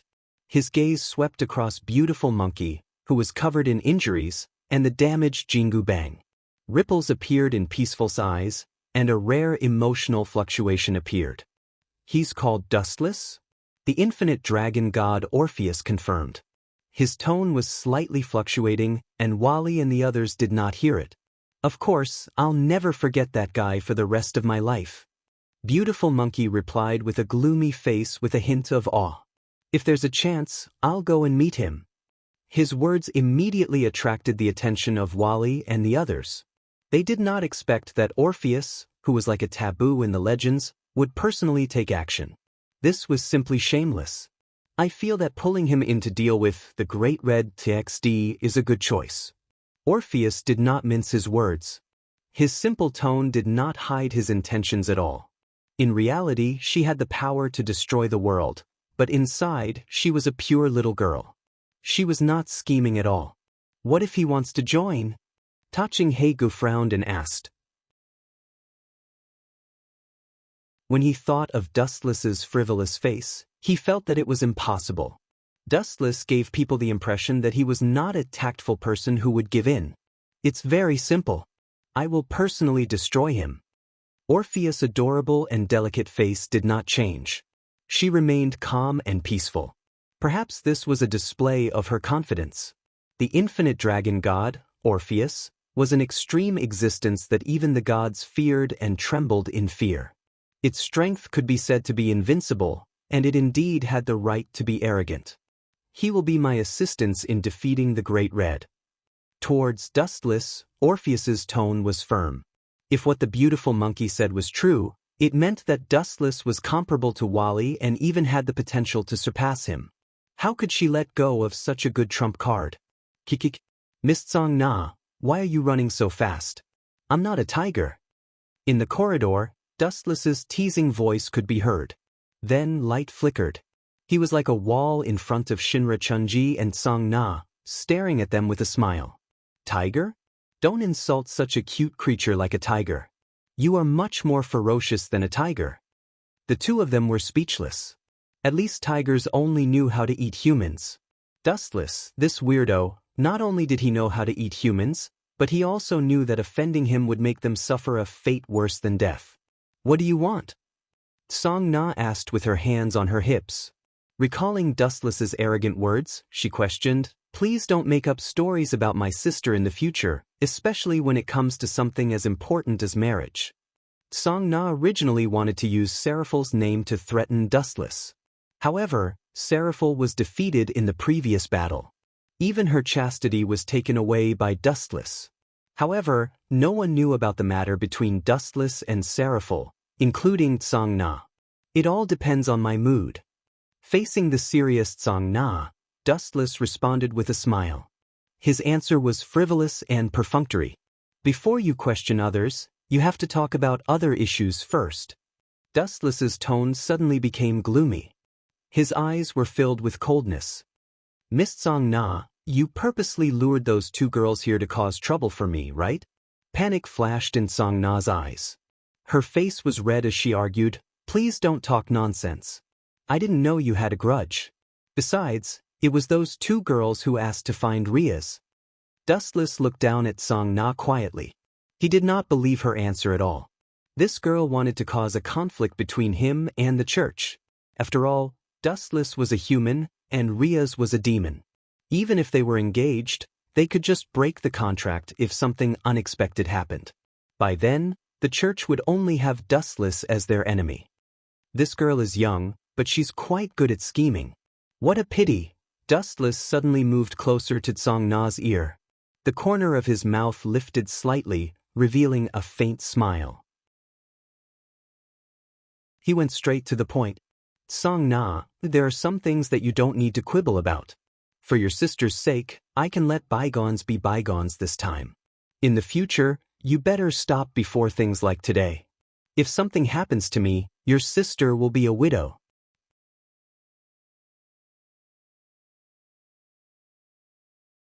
Chapter 1309. Song Na stared at Dustless, who was right in front of her, dumbfounded. She couldn't help but sob. What did you do to my sister? Song Na had a bad feeling. Thinking that her most respected sister might have been defiled, her tone and eyes were as cold as a knife. Didn't I say before that you can call me brother-in-law? Dustless maintained his gentle smile, his expression serious. You. Song Na felt like she had eaten a fly, her stomach churning. She vaguely guessed what Dustless had done to Seraphil. It's all my fault.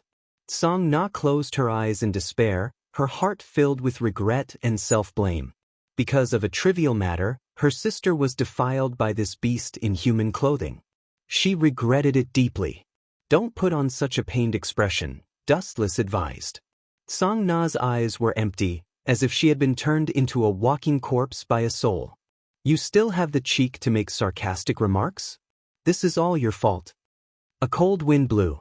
Song Na's kin, Jinluo Chuanji, glared at Dustless. Your sister is very happy to be with me. Dustless smiled at the look that wanted to kill him and said meaningfully, What do you mean? Do you think I'm a child? Song Na's gaze was immediately drawn over. She looked at Dustless in confusion. Her sister was defiled by this beast. How could she be happy? Absolutely impossible. The reason is simple. You should know the demon world without me telling you. It's about the most basic law of the jungle. Survival of the fittest, the weak will be abandoned sooner or later. Although your sister has the strength of a demon king, there is still a gap between her and a surpasser like Sizax. I don't need to tell her this. How can she survive in a world where the strong are everywhere? Only by finding a towering tree can your seedy family live forever. Your sister can't even be happier. She's going to get married sooner or later anyway, and I'm the best candidate for her. Dustless raised his head, his tone arrogant and proud. It was not only the seedy family that was like this. In fact, it was the same for every family. Take Rias for example. Why did she marry Rias to the Phoenix family in the first place? It was because their family was powerful, and Rissel Phoenix was a superior demon, so they could be considered a match. But in the end, because of Dustless's sudden rise, the Gimli family saw a stronger potential, so they did not hesitate to destroy the marriage between Rias and Phoenix and betroth Rias to Dustless.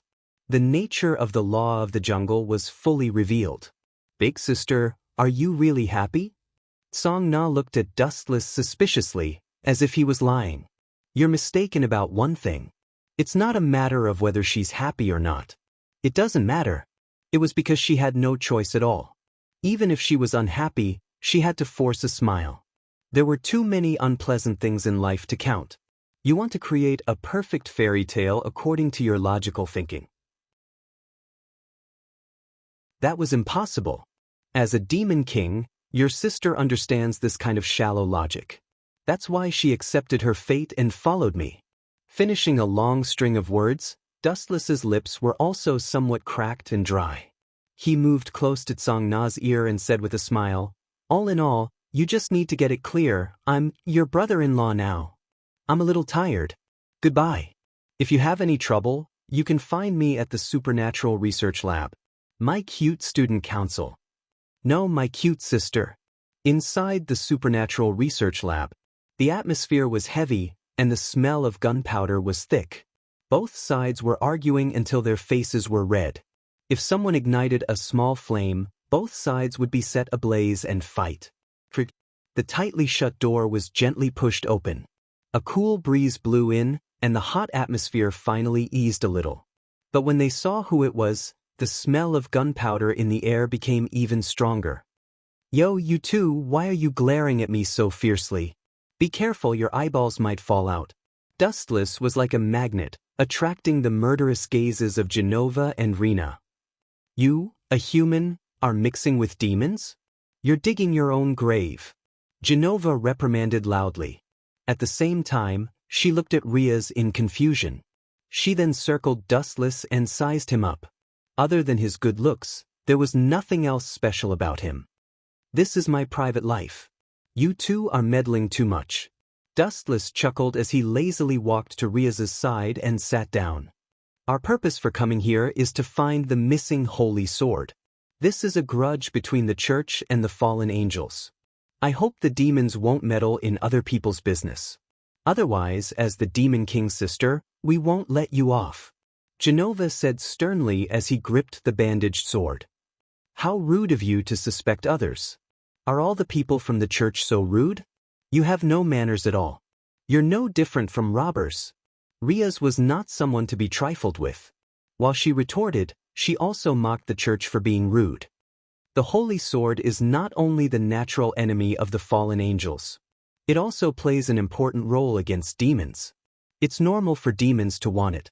Genova's expression was normal. Her unchanging expression showed that she was right. It's just a holy sword. To put it bluntly, it's just a high-density lightsaber. In reality, it's just a toy that uses the opposite attributes to suppress demons and imps. You guys are so proud of it. That kind of thing is just a simple, crude weapon. I wouldn't want it even if you gave it to me. Dustless said disdainfully, as if he was talking about a piece of scrap metal, which made Genova and Irina's mouth twitch violently.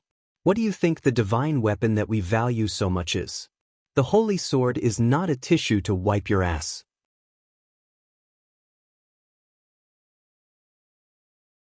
Chapter 13:10. Both Genova and Wisteria Irina's faces turned the color of pig liver. Anyone could tell from Dustless's mocking tone that he was treating the legendary holy sword as nothing more than a fire-burning stick. It was even worse than a fire-burning stick. At least a fire-burning stick could be used for cooking, but the holy sword was not only useless after being burned, it was also scalding. Dustless's contemptuous tone belittled the holy sword as if it was worthless. Bam! Genova slammed the table angrily and stood up angrily, pointing at Dustless. Kid, watch your tone. Don't think that I'll let you go just because you're a weak human. A weak human?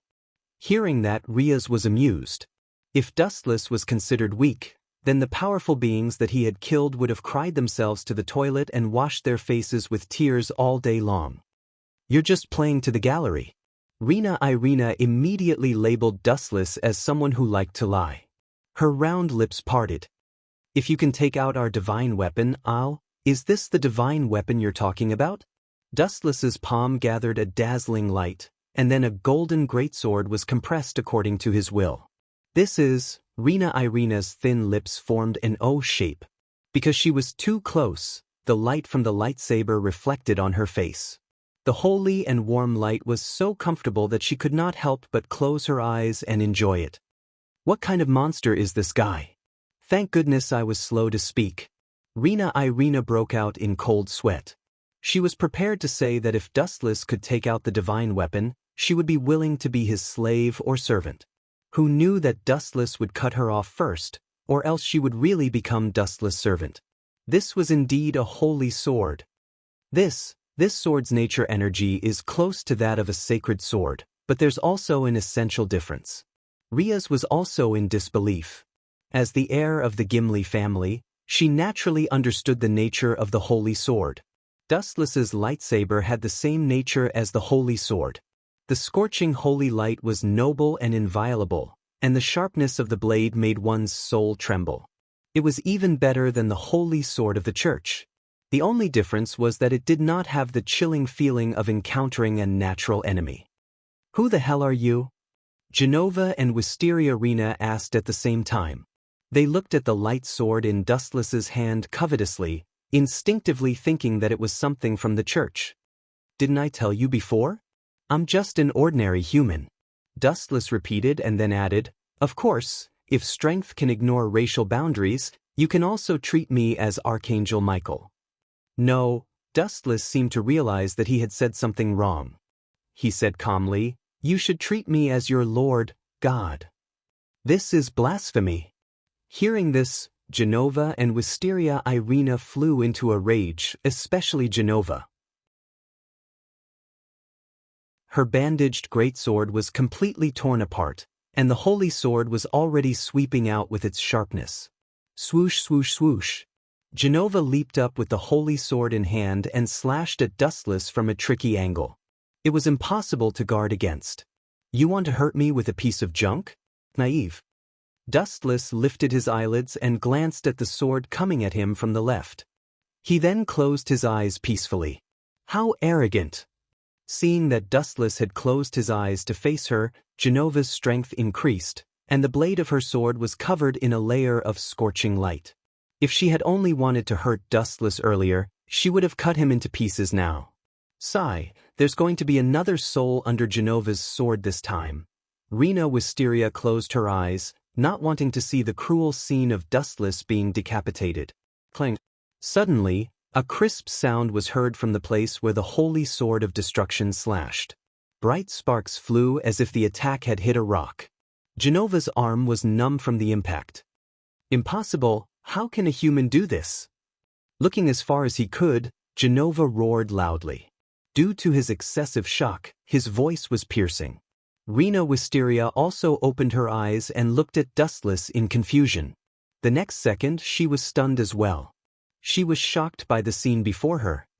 He blocked the Holy Sword's attack with a single finger. Riaz, who was the first to react, exclaimed in shock. Her eyes were bulging, and her eyes were bloodshot.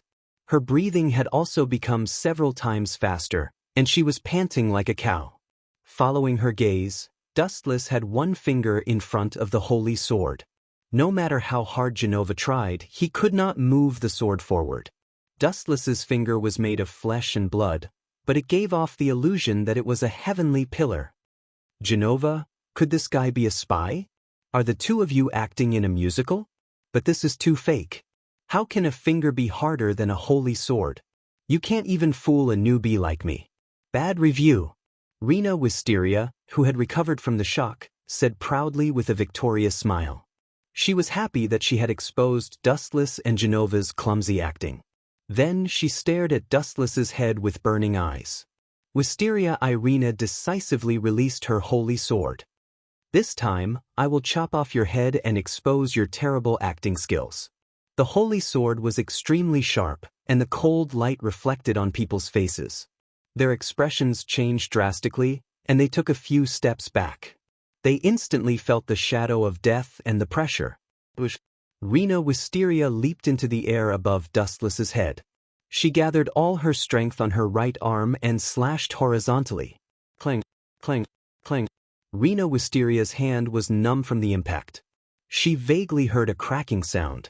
She opened her eyes with hope. She thought that Dustless's head had been chopped off, but the sudden scene made her stop breathing. Dustless's head was not injured at all. Instead, there was a semicircular crack on her divine artifact.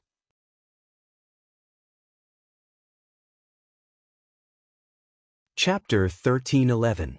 Wisteria Rena looked at the damaged holy sword in a daze. The cracks on the beautiful blade were as dazzling as the sun.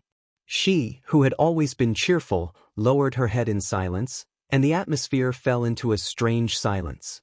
Other than Dustless himself, whether it was Riaz, Genova, or Irina, who was deeply affected, they were all immersed in shock and disbelief. What kind of monster was this guy? A prehistoric beast? Or a main god of some unknown mythological system? Or was it like Dustless's monologue, "I am your god"?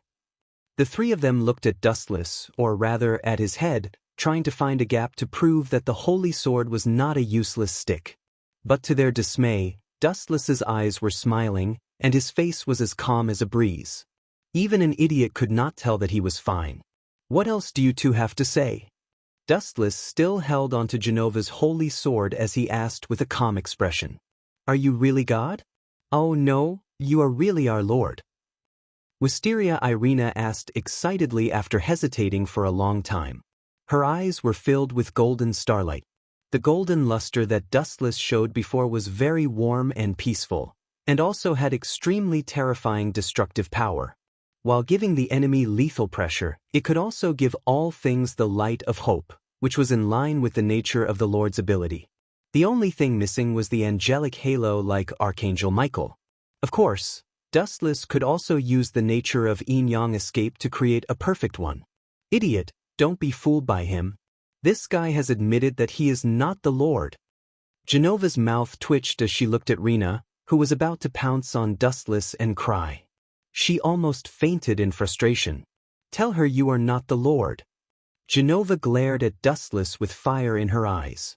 The two of them were here for the Holy Sword mission. They were not here to find a random lord to jump ship. Why not? Dustless asked back nonchalantly. Your god is dead anyway. Only by believing in a stronger main soul like me can you be forgiven. So, believe in me, Genova. At the same time, Dustless's back glowed with a bright holy light. He had decisively activated the glint fruit's ability to cleanse his body. After a few hundred years of familiarity, Dustless had developed the glint fruit to an unimaginably heaven-defying degree. Furthermore, he had awakened the glint fruit's ability early on and was able to pass off the fake as the real thing. This guy is a fraud. Riaz did not know whether to laugh or cry. She subconsciously looked at Genova and Wisteria Rena. The two of them had blank faces as they worshipped Dustless sincerely. Dustless's body glowed with a golden light. His expression was gentle, and his eyes were as calm as the autumn water. Genova and Rena, who were bathed in the golden light, were about to melt. Their hearts were cleansed like never before. They clasped their hands together and had a fanatical smile on their faces. They looked like devout believers from medieval Europe. It was not just Wisteria Rena and Genova. Even Riaz, who had nothing to do with this, was stunned. She could not help but want to worship Dustless. That unique temperament was filled with an indescribable magic. The creatures of this world are indeed weak. They have been bewitched by me. Even if the gods are everywhere, they are still far from being comparable to me. When they meet a super-dimensional character like me, they have probably lost themselves. Dustless looked gentle and compassionate on the surface, but in his heart, he was staring at Wisteria Rena and Genova. Due to his height, he could see their snowy peaks clearly.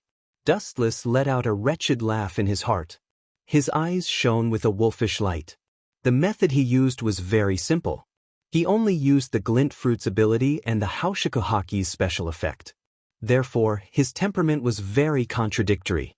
While he healed the world, he also contained a domineering aura that could destroy all living things and a will that was above the 9 heavens. And he also shamelessly used a small illusion to confuse the two of them. Clang! An ear-piercing roar broke the silence, and everyone woke up from their dreamlike world. Huh! Genova and Wisteria Rena woke up from their dreams and opened their eyes to look at Dustless. They suddenly realized that they were half a body shorter. Let go if you're done hugging me. After all, Riaz is still here. I have to pay attention to my imagination. Dustless smiled gently. It sounded like a fantasy story. The two were stunned. They looked at each other in disbelief. They felt that their knees were cold and instinctively looked at the ground. Bastard! Sorcery, it must be sorcery. You evil heretic. Genova was furious. Her face was flushed red, and the sound of teeth clenching came from her mouth. She found herself and Rena kneeling on the ground. Both of their hands were hugging Dustless's thigh, afraid that this master would run away. I'll let you go this time. I'll deal with you evil heretic after I take back the holy sword. Those who dare to impersonate our master will be judged by justice. After glaring fiercely at Dustless, Genova hurriedly grabbed Wisteria Rena's arm and fled the scene. She looked extremely flustered and terrified, and her entire body felt uneasy. Genova's mind was filled with Dustless's back, and the illusion that she would rather die than leave him. She knew that this was an imposter savior, and yet she still had the thought of changing her mind. Is it really okay for you to trick other girls like this? It might affect the relationship between the demons and the church. Riaz smiled bitterly. In fact, it was not just Genova and Rena. Even she was affected by his unique temperament and had the absurd idea of turning back. You don't think it's appropriate? What's wrong with it? Dustless sat lazily on the sofa with his hands behind his head. He said seriously, "Believe it or not, their master has indeed stepped into the underworld and is dead. What's wrong with using me as a spiritual anchor? This is salvation."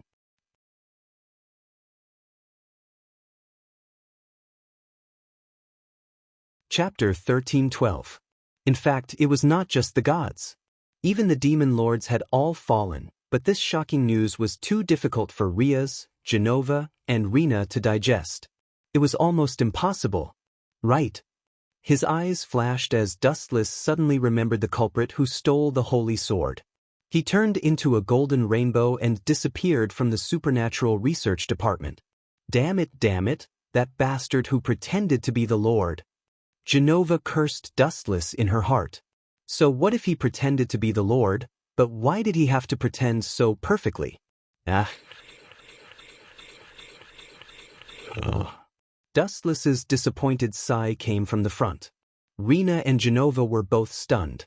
Dustless was already sitting on the bench with a disappointed look. He said, "I finally got the information about the missing holy sword, but you two are still cursing me behind my back. Looks like I don't need it.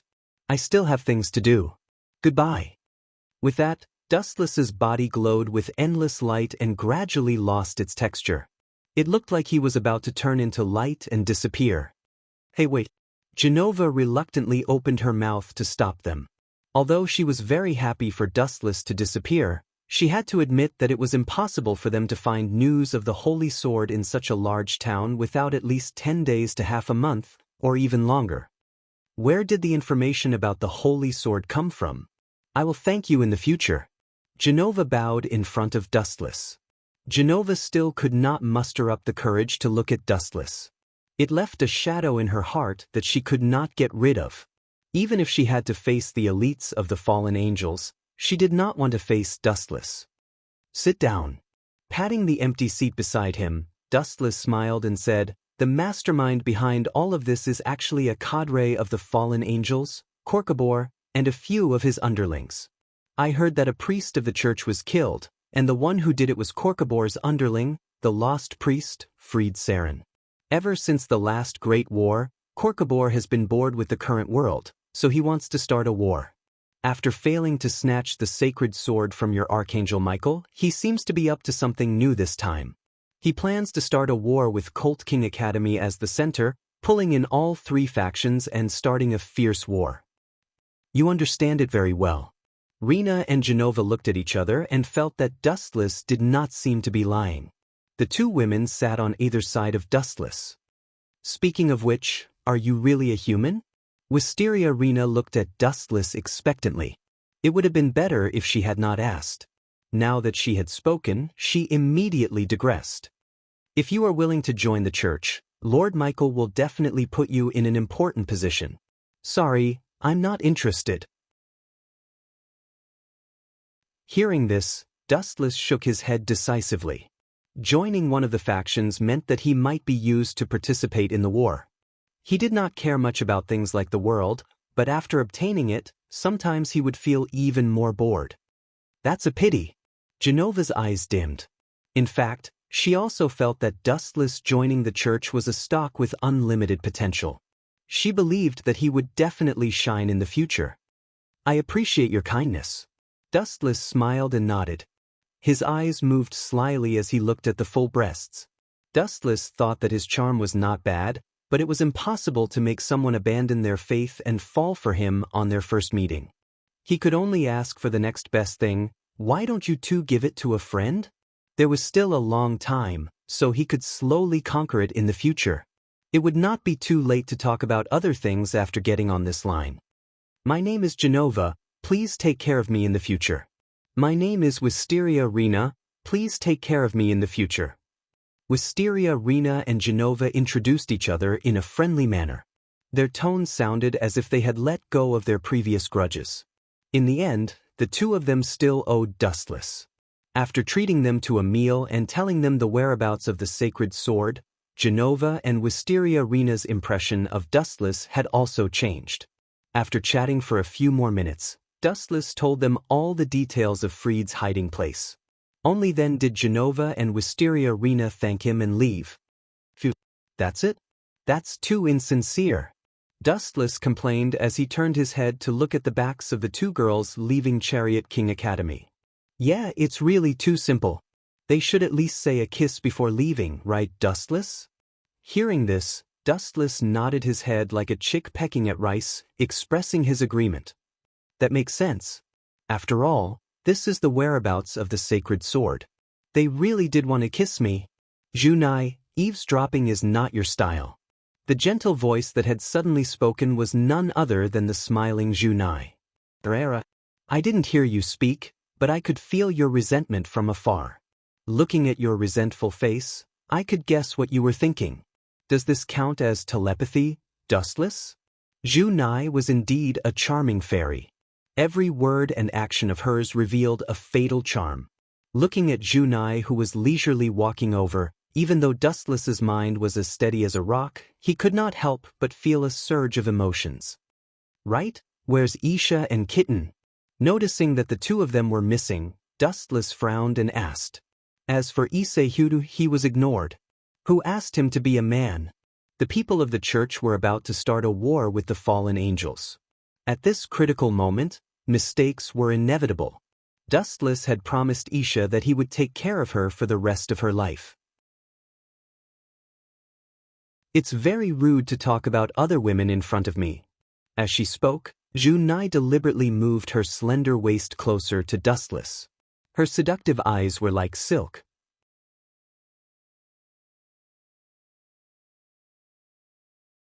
Chapter 13:13.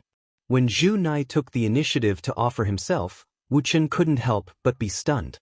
Although she was usually very active and often showed a flirtatious side, she also stopped at a certain point, not to mention this kind of occasion in broad daylight. "You dare to play with me? Tiske, you sure have guts." Adhering to the principle of not taking advantage of others, Dustless switched from defense to offense after a brief moment of hesitation.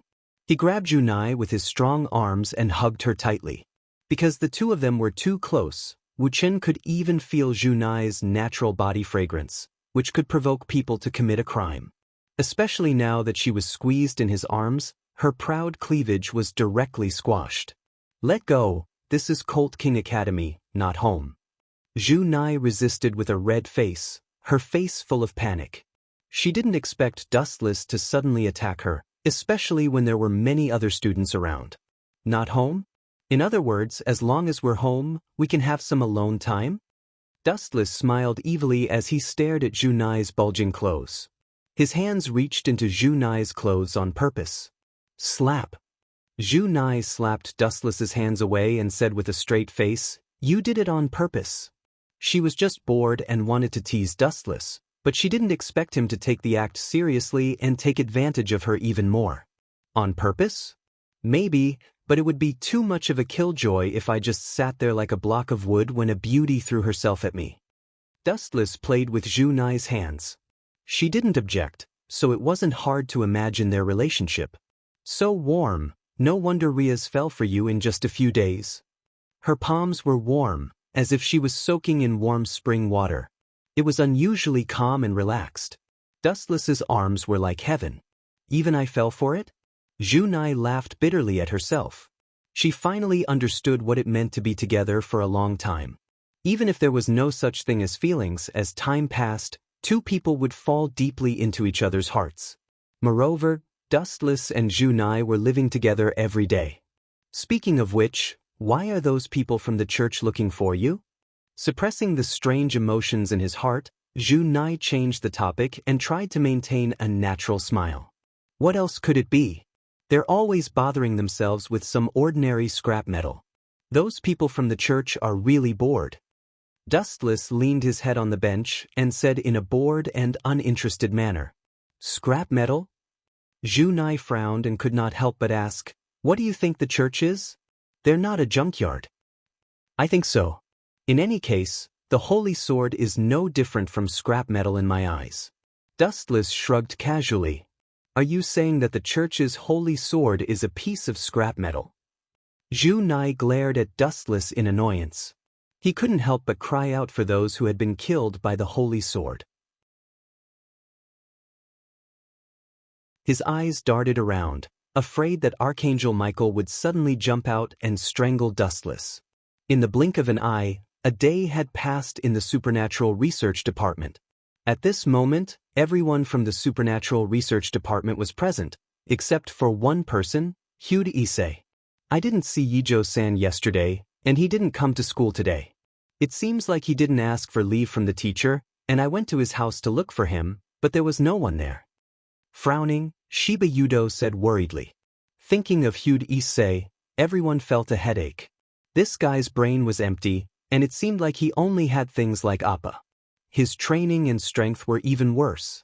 "Tsuke, it seems like it's because of me that Hugh Issei ended up in this state.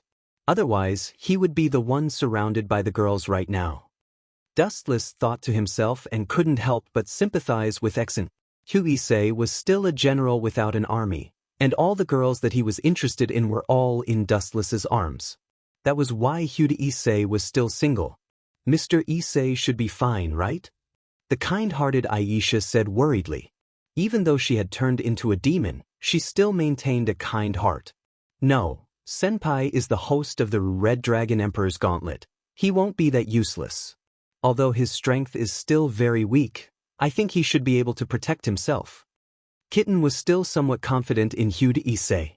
Of course, he will be fine. Dustless also nodded in agreement, and then ridiculed in his heart, if he sees Appa, Brother Issei will unleash a strength that will make even the gods retreat. The reputation of the Breast Dragon Emperor was not for nothing. Dong dong dong. At this moment, there was a sudden burst of messy knocking on the door. Before Riaz could open her mouth to let someone in, the person directly broke the door open and barged in. Sorry for the sudden interruption. The person who came in was Tsang Na's servant, Shinra Chuanji. At this moment, her hair was covered in sweat, and she was panting heavily. It seemed like she had run all the way here. The situation is urgent, so I'll make it short. Riaz's servant, Hyude Issei, has been captured. Shinra Chuanji's words were shocking, and at the same time, she took out a photo. On the photo was the pitiful Hyude Issei who was beaten up, and the culprit, the lost priest, freed Saren. This kid is really unlucky to be caught by that perverted priest. I'm afraid he's dead by now. Dustless touched his chin and gloated. No, not yet. Shinra Chuanji organized her tone and said seriously, just now, we met the senior officer of the fallen angel, Korkabor, and he personally came to issue a challenge. This time, Shinra Chuanji took out another photo. The two girls who were besieged were Genova and Wisteria Rena.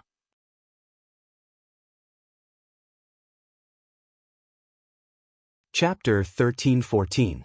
The two girls wielding sacred swords were in a sorry state, sweating profusely as they stood back to back, staring at the approaching enemy. Was this sent by Kokbor?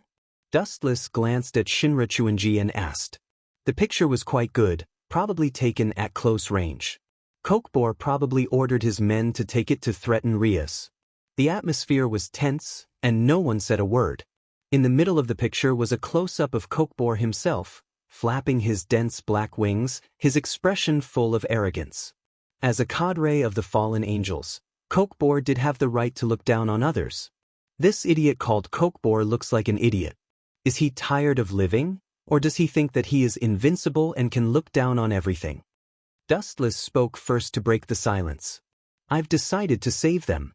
Riaz followed suit. The decision was sudden, but her tone was firm. This time, it was not just about saving Genova and Wisteria Rena, as well as her kin, Hyude Issei. Everyone, get ready. They definitely did not expect to rescue the hostages after sending the picture. Riaz spoke quickly. Her sudden change of heart seemed to be without a plan, but in reality, she had ulterior motives. Don't you need to prepare? The enemy is a high-ranking cadre of the fallen angels, someone who once fought against the gods. Shinra Chuanji's expression changed, and her words were full of dissuasion. This picture was sent by Kokbor himself. It must be a trap. Don't fall for it. They must have planned this beforehand and are waiting for us to walk right into their trap. Of course, I know it's a trap. Before Riaz could speak, Dustless spoke first. If we're afraid of the enemy just because it's a trap, then we're no different from a salted fish. Dustless's words made everyone unable to restrain their laughter. The originally tense atmosphere eased up quite a bit. You're crazy. Kokbor is a cadre of the fallen angels, not a normal pawn. Shinra Chuanji did not give up and tried her best to dissuade Riaz. She said softly, the president hopes that everyone can wait for about 2 hours and then we can. I appreciate Song's kindness, but I don't need it. This is a mission from the Supernatural Research Lab. She actually wanted to use this opportunity to test the strength of herself and the favored. After all, there would not be any major problems. After all, with the existence of the Bug Dustless, all problems would be solved. Under the dark night sky, the whole world was bitterly cold. In a remote outskirts, there were very few people here. All that could be seen were plains. There was only an inconspicuous and dilapidated church. The walls were covered with thick moss, and it had been abandoned for a long time. Swish, swish. After a series of sharp whistling sounds, Dustless and the others appeared. Alai lai. He actually chose such a barren place as our burial ground. That fellow Korkobor is truly heartless. Riaz and the others had wanted to sneak in and figure out the situation, but dustless dissatisfaction spread throughout the night, and they were all exposed to the enemy. I didn't do it on purpose. I just felt it. Dustless coughed awkwardly when he saw everyone looking at him with disdain. At the same time, leisurely footsteps came from inside the church, along with an arrogant tone. Shitty Demon's teammates have finally come to save the shitty demon. Ha! Good, this time let me chop you all into pieces and feed you to the dogs. Hearing this crazy tone, Dustless did not even need to look to know who it was. All the trash demons are mobilized this time. 5 or 6 came at once. This is enough for me to show off my skills. Freed carried his oddly shaped golden greatsword and shouted. He did not care about Riaz and the others at all, and had already sentenced them to death. There are so many arrogant bugs like him. Doesn't he know that he's the reason why I hate him for smelling the air around him? Dustless waved his hand in annoyance. He realized that the air he breathed into his nostrils had a foul stench. You damned handsome gigolo, what did you say? Hearing that, Freed's gaze fell on Dustless. He was not an idiot. Naturally, he knew what Dustless meant. How dare he say that my mouth stinks? How dare he? Under everyone's gaze, Freed carried his gleaming holy sword and turned around, walking towards Dustless. His face was cold as ice. Shitty demon, there seems to be a difference between you and them. Pointing at Riaz and the others, Freed frowned slightly. His sloppy expression was somewhat restrained. He felt that there was a world of difference between Dustless and Riaz and the others. How shocking. You can still see the difference between Riaz and me. Kiske, I didn't think that there would be a piece of trash like you in this backwater latrine. Dustless said with a smile, giving a thumbs up with a flattering expression. Riaz, Junai, Tachin Kitten, Aisha, and the others could not help but laugh. Dustless's analogy was even worse than pointing at Freed's nose and scolding him. You're asking for it. I'll cut you into pieces right now. Seeing this, Freed flew into a rage. Holding the sacred sword he had stolen, he charged at Dustless. This young gigolo's strength was only half-baked, but his mouth was sharp and crafty.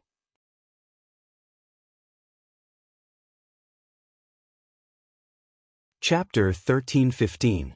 Freed's crazy face was distorted, his eyes were filled with tyrannical light. The way he looked at Dustless was as if he had met the enemy who killed his father after so many years. Stupid thing. Seeing this, Dustless's pupils shrank, and a cold mist appeared around his body. Go to hell, you hateful gigolo. When he was only a few meters away from Dustless, Freed stomped hard on the ground with both feet. His body was like a spring as he jumped dozens of meters high. Trying to kill me with the force of falling? There is a disdainful sneer on the corner of his mouth. If he was killed in a daze, the Kage who was killed by him in the past, as well as the Marine Admiral, including the Captain of Death, will harass him in his dreams. What a bright light! Freed exclaimed. A small light suddenly condensed on his thumb, and it was the size of a thumb. You want to use this fluorescent light to resist me? Is today April Fool's Day? Freed held the holy sword with both hands and gathered 90% of his strength, intending to cut Dustless in half. Whoosh whoosh whoosh. It was also at this critical moment that a black shadow suddenly appeared and disrupted Freed's plans. Clang! Sparks flew in the void, and Freed's invincible attack was stopped. Kiba Yudo blocked the fatal attack for Dustless. You really like to meddle in other people's business. Dustless glanced at the blond young man in front of him, and his tone was not frivolous, nor did he show any gratitude. That's right, damn handsome blonde, you really like to meddle in other people's business. Freed gritted his teeth. Because of Kiba Yudo's interference, Dustless's annoying face was still alive in the world, disgusting him. Leave Freed to me. He and I are old rivals. You guys go and save Ishite-kun. Kiba Yudo held his sword with both hands, completely different from his usual gentleness, revealing a cold, murderous intent. Be careful, Yudo. Seeing how insistent he was, Riaz did not refuse Kibayudo's kindness and sneaked around Fried into the ruined church. Are you trying to ignore my existence? Fried glared angrily at Riaz, who was leaving in a hurry. Just as he was about to charge at her, an agile figure blocked his path. Clang. Yudu brandished the long sword in his hand. His swordsmanship was quite exquisite, and he forced Fried to retreat from tricky angles. You guys have fun, I'll be leaving first. Dustless waved his hand at Kibayudo as he hummed a tune and walked into the depths of the church like he was taking an afternoon stroll. Bastard, who allowed you to leave? Stop right there. Seeing Dustless's frivolous expression, Fried was furious. Seeing that Dustless had exposed his back to him, he knew that this was a rare opportunity to launch a sneak attack. However, what happened next made Fried vomit blood. Whoosh whoosh whoosh. The cold glint of a sword swept toward Fried. His heart was bleeding. Helpless, he could only retreat. The distance between him and Dustless increased until they completely disappeared. Bastard demon, that gigolo is a very important person in your organization. Otherwise, you wouldn't be protecting him so desperately. Fried narrowed his eyes and said. He could acutely sense that Dustless's identity was not ordinary. He is indeed extraordinary, but he is our department head's fiancé. Yuda did not try to hide anything. Dustless's identity was no secret. However, there is one thing that you are mistaken about. I did everything I could to prevent you from getting close to him, not to protect Dustless. Yudu took a deep look at Fried, whose expression was twisted with madness, and said bluntly, You misunderstood. I prevented you from getting close to Dustless because I know that you are not from the same dimension as him. I reckon that you will be instantly killed. This is not the ending I want to see. I still have a lot of questions to ask you, so naturally, I can't let you die so easily. Rather than protecting Dustless, it's better to say that I am protecting you. Inside the spacious and dilapidated church, the air was filled with the stench of rotting corpses, which was nauseating. There doesn't seem to be any powerful characters. His observation hockey spread quietly like a wave, and the entire dilapidated church was under the eyes of Dustless. Carefully perceiving the surrounding life forms, Dustless was disappointed to find that most of them were at the level of supporting characters. Ishichinsen, are you okay? On the stone pillar supporting the entire church, Hyud Issei was covered in blood and tightly bound by iron chains. His body was full of wounds, and it was estimated that he had been tortured before. There is someone else. Under the perception of observation hockey, Dustless found that there was a person tied on the other side of the stone pillar. When he approached, it was a familiar figure. Miss Rina Yi? Dustless walked to Rina Yi's side. Looking at her sleeping face, he couldn't help but frown. She's the only one who's been captured. Genova probably escaped unharmed. Speaking of which, where did Korkabor go? After loosening the bindings on Rina E, she was lying in Dustless's arms. She looked like a kitten, sleeping soundly and comfortably. Are you really a hostage? Wu Chen smiled bitterly as he looked at Wisteria Irina, who was in his arms. Compared to Brother Cheng, who was severely tortured, she was completely fine. Ta-da! At the same time, there was a burst of footsteps in the corridor leading to the second floor, and a vague outline slowly walked downstairs. He gave people the impression that he was a deadly poisonous snake, and his entire body was filled with venom.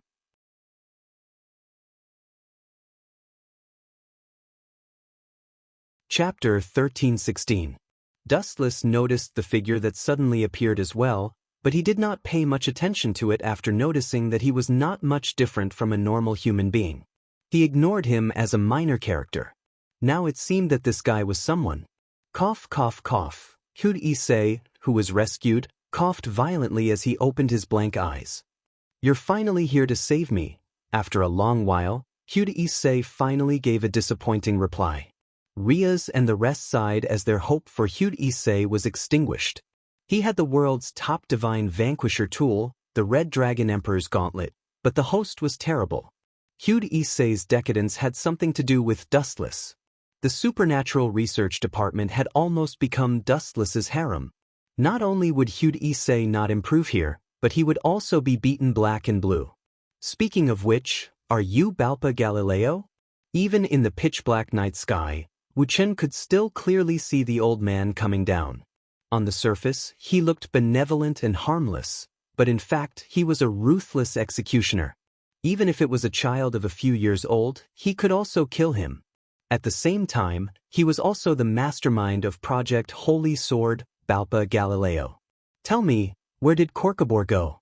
I have no interest in humans like you.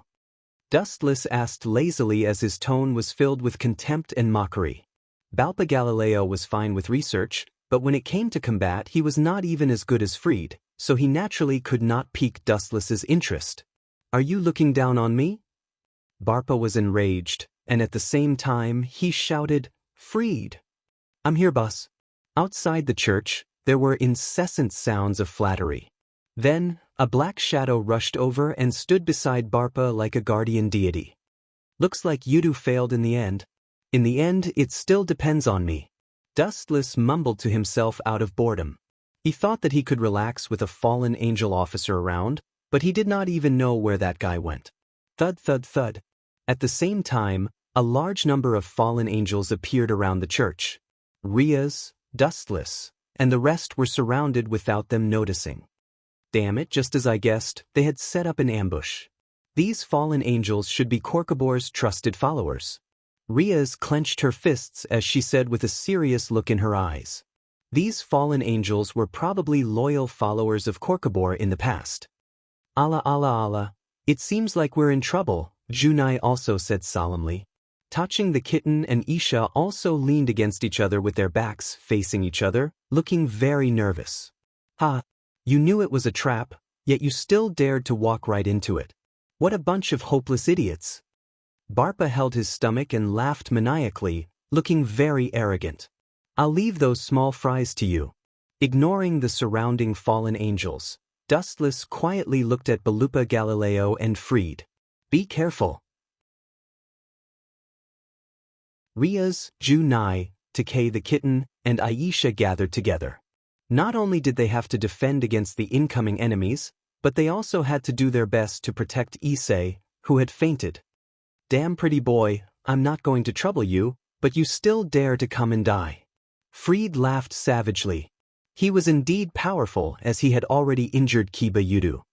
Especially, Freed looked at Wisteria Rena in Dustless's arms and said sinisterly, You dare to fight me with a woman in your arms? I don't know if you're brave or you don't know how to spell the word death. Boom boom boom.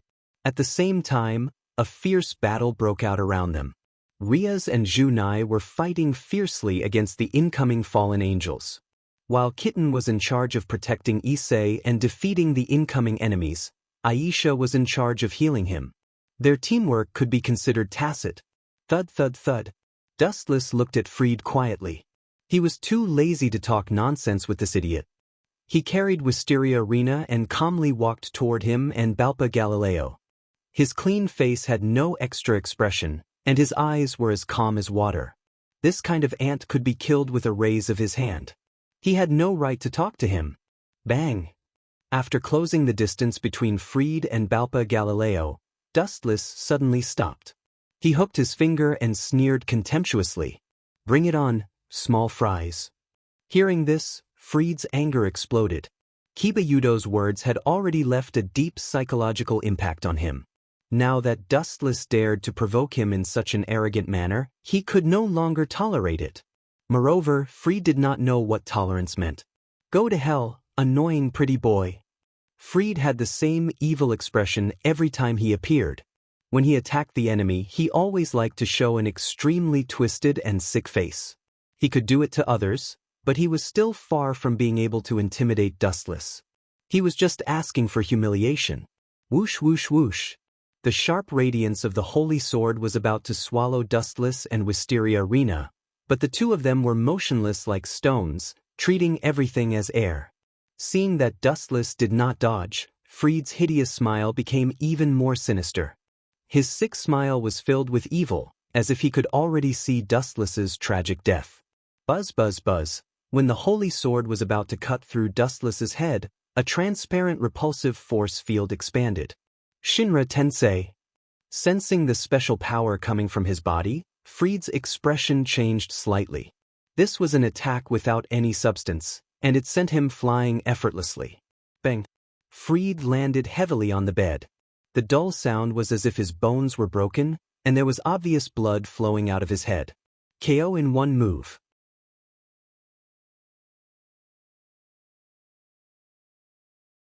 Chapter 13-17. The commotion on Dustless's side attracted everyone's attention. They were all stunned and looked at him in disbelief. Dustless easily sent Fried flying without making a move. It was as if Fried was the one who was sent flying. Fried! Seeing such a scene, Balpa Galileo roared in anger out of humiliation. Boss! Seemingly used to being an underling for a long time, even though Fried was still unconscious, when he heard Balpa Galileo's voice, he instinctively called the boss. How have I treated you? Suppressing the anger in his heart, Balpa asked with a gloomy face. Do you even need to ask? Of course, you're rotten to the core. You think you're good to me? Fried complained in his heart, but on the surface, he had a flattering expression. He raised his thumb and said against his conscience, Boss, I'm indebted to you even more than my own parents. Hearing this, Balpa became even angrier. He took out a pistol and pointed it at Fried. Since you know that I'm good to you, why did you throw yourself out? That kid didn't even make a move, and there was no magic fluctuation. Your acting is too fake. But this prop is pretty good.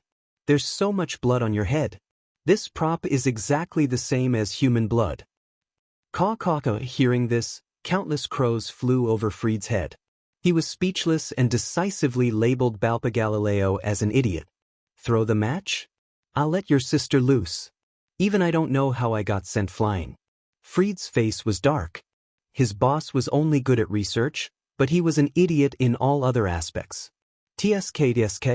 The enemy is right in front of you, and you two still dare to put on such a weird performance.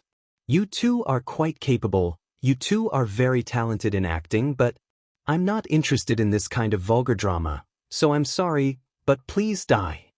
Behind Balpa, high-density photons floated and flashed, and Dustless appeared.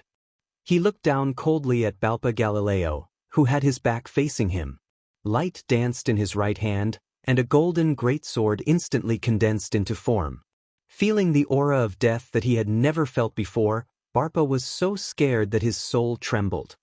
He turned his head to look, only to see a deathly still expression on his face as he raised the heaven-gathering cloud sword that was made from the glint fruit. Don't kill me. The person protecting me is a high-ranking officer of the fallen angels, Corcobor. Balpa Galileo retreated in fear, hoping that Dustless would be afraid of the reputation of the fallen angel cadre. After all, Corcobor was someone who had fought with God and the Demon King. Swish. Swish. It would have been better if Balpa Galileo had not said such nonsense. After he finished speaking, the heavenly sword of clouds fell even faster and instantly cut Balpa into pieces. Poochie. He was cut in half by Dustless like tofu. His eyes were wide open when he died, and his face was full of unwillingness. That idiot! I've been looking for him for a long time. Dustless glanced coldly at Balpa Galileo's corpse, then stepped over it and slowly walked towards Fried, who was still on the verge of ascending to heaven.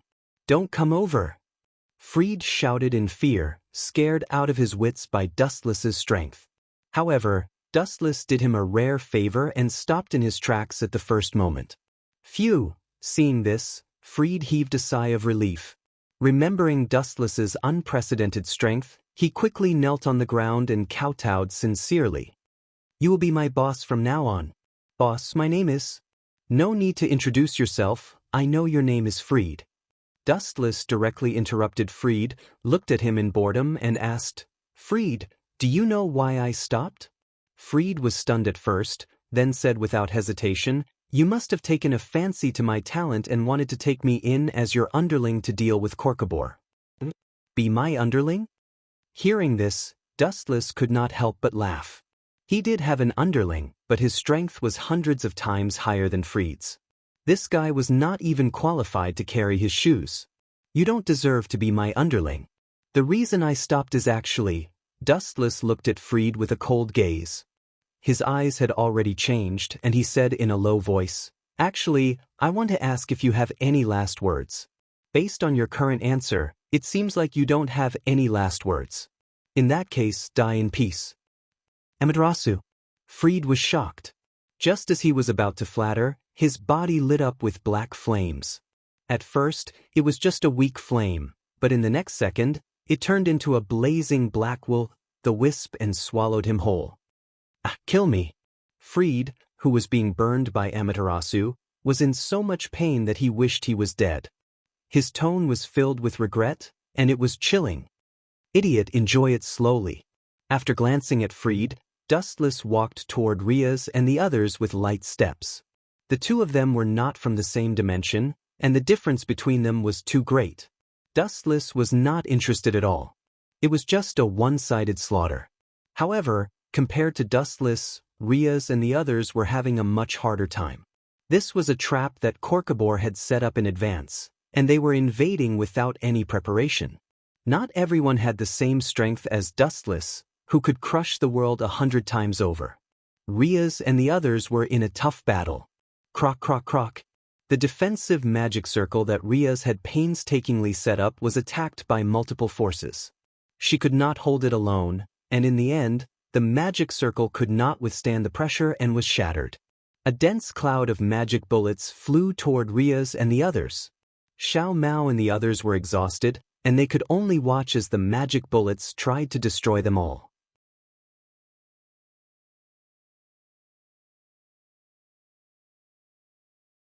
Chapter 13-18.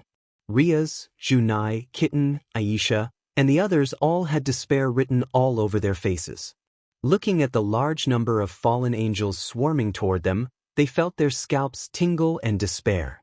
Their fighting spirit also fell to the bottom, and they could not find their confidence again. They finally understood the saying that many ants could kill an elephant. Bush, bush, bush. A sky full of flashing magic attacks came whistling, and just as they were about to devour Riaz and the others, a blue barrier formed under their feet. Binding Path 73, Mountain Toppling Crystal. A triangular defensive barrier appeared instantly, turning into a sturdy barrier that blocked all kinds of attacks. Boom, boom, boom. A large number of magic light bullets all landed on the barrier, and a series of explosions sounded.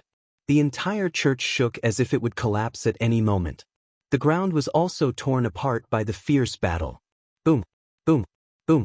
No matter how much the outside world exploded or how big the tremors were, Riaz and the rest were not affected by the aftershocks.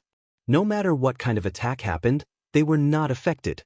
It was as if Riaz and the rest were living in another peaceful world, free from the flames of war and the threat of death. How is this possible? Seeing how the barrier was so strong and indestructible, Riaz and the rest were dumbfounded. Snowball was so shocked that it was undulating. It was not that they were ignorant, but the dreamlike scene in front of them had shattered their worldview. Don't look so incredulous, as if you are living in a fairy tale world. I can tell you clearly that what you are seeing is not a dream. A voice filled with certainty sounded in the girl's ears, and it instantly attracted Riaz and the rest's attention. They were familiar with this cynical tone. Dustless. The members of the Supernatural Research Lab exclaimed. Bush, bush. Seeing Dustless appear, these fallen angels also found a new target to attack. He was like a black hole that attracted all the attacks. Boom, boom, boom. After a short few seconds, Dustless was hit by a rain of magic bullets. The violent explosions surrounded him for a long time, and his body kept breaking into pieces. But no matter what kind of attack he took, Dustless would recover again. Is he immortal? Riaz mumbled in disbelief. The cleavage that she was so proud of swayed back and forth, and the huge meatballs swayed up and down. That soul-stirring arc made Dustless ignore the fallen angel's attack as he stared straight at Riaz. You bunch of bugs. Frowning slightly, Dustless looked around at the fallen angel who was occupying the void. His eyes turned cold and he rolled his eyes. It was as if a natural disaster had suddenly descended upon the world. Super Shinratensei. Boundless chakra erupted from his body, and the surging repulsive force destroyed everything in its path. Boom boom boom. The fallen angels floating in the air turned into dust in the air and disappeared without a trace. At the same time, they felt a lot cooler.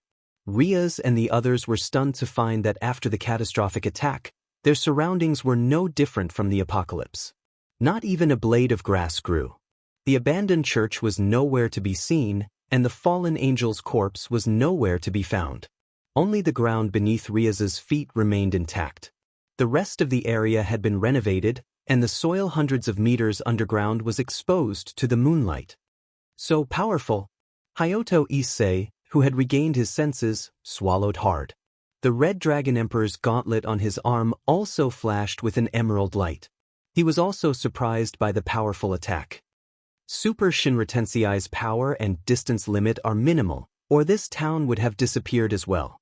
Dustless did not bother to explain, and at the same time, under everyone's shocked gaze, his body started to change strangely. Bam!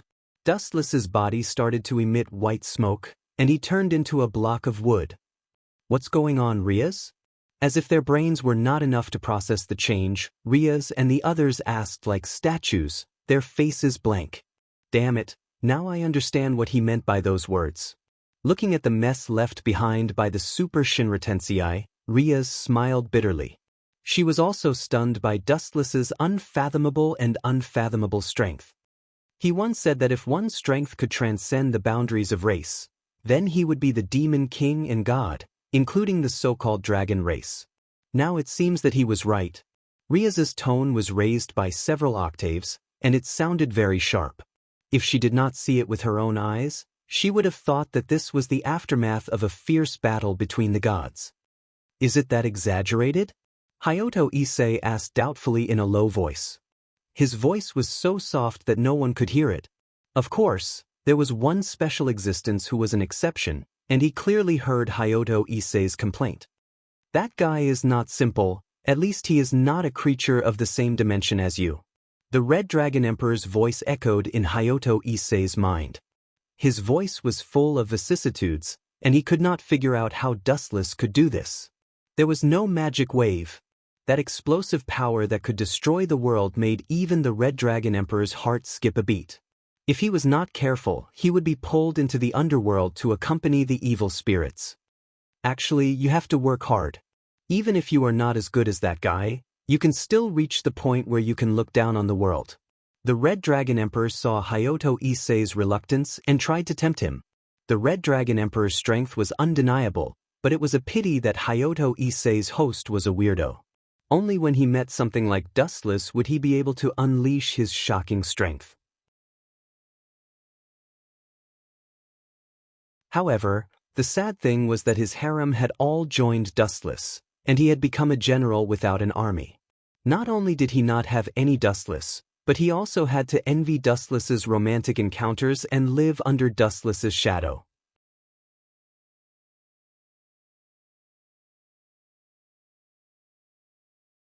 Chapter 1319. Really? Lord Red Dragon Emperor? Hyuda Issei was so excited that his eyes almost turned into hearts. In fact, he was also a young man with 8th grade syndrome. He often dreamt of himself stepping on thousands of worlds and countless beauties rushing to throw themselves into his arms. You've changed your attitude a little too quickly, partner. Red Dragon Emperor was speechless. He even suspected that if he could give Hyuda Issei great power, this guy would immediately kneel and call him Lord Red Dragon Emperor. Of course, you can even surpass that guy. Red Dragon Emperor said confidently.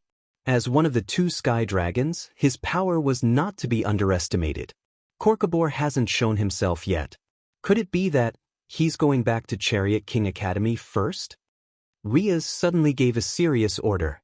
She seemed to have thought of something as her expression turned gloomy. Visible beads of sweat even dripped from her hair.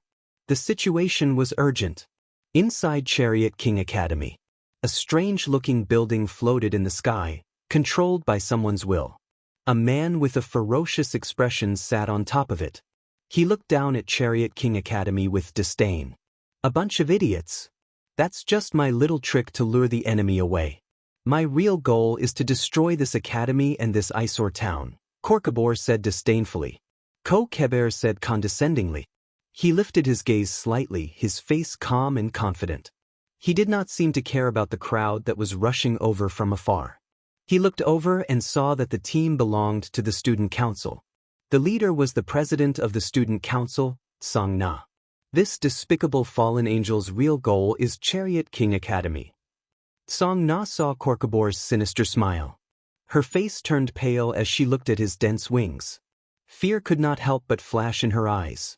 The fallen angel officers were far stronger than her. I've investigated your information.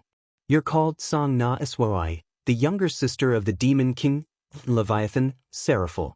If I kill you, according to Seraphil's personality, she'll definitely start a war with the fallen angels immediately.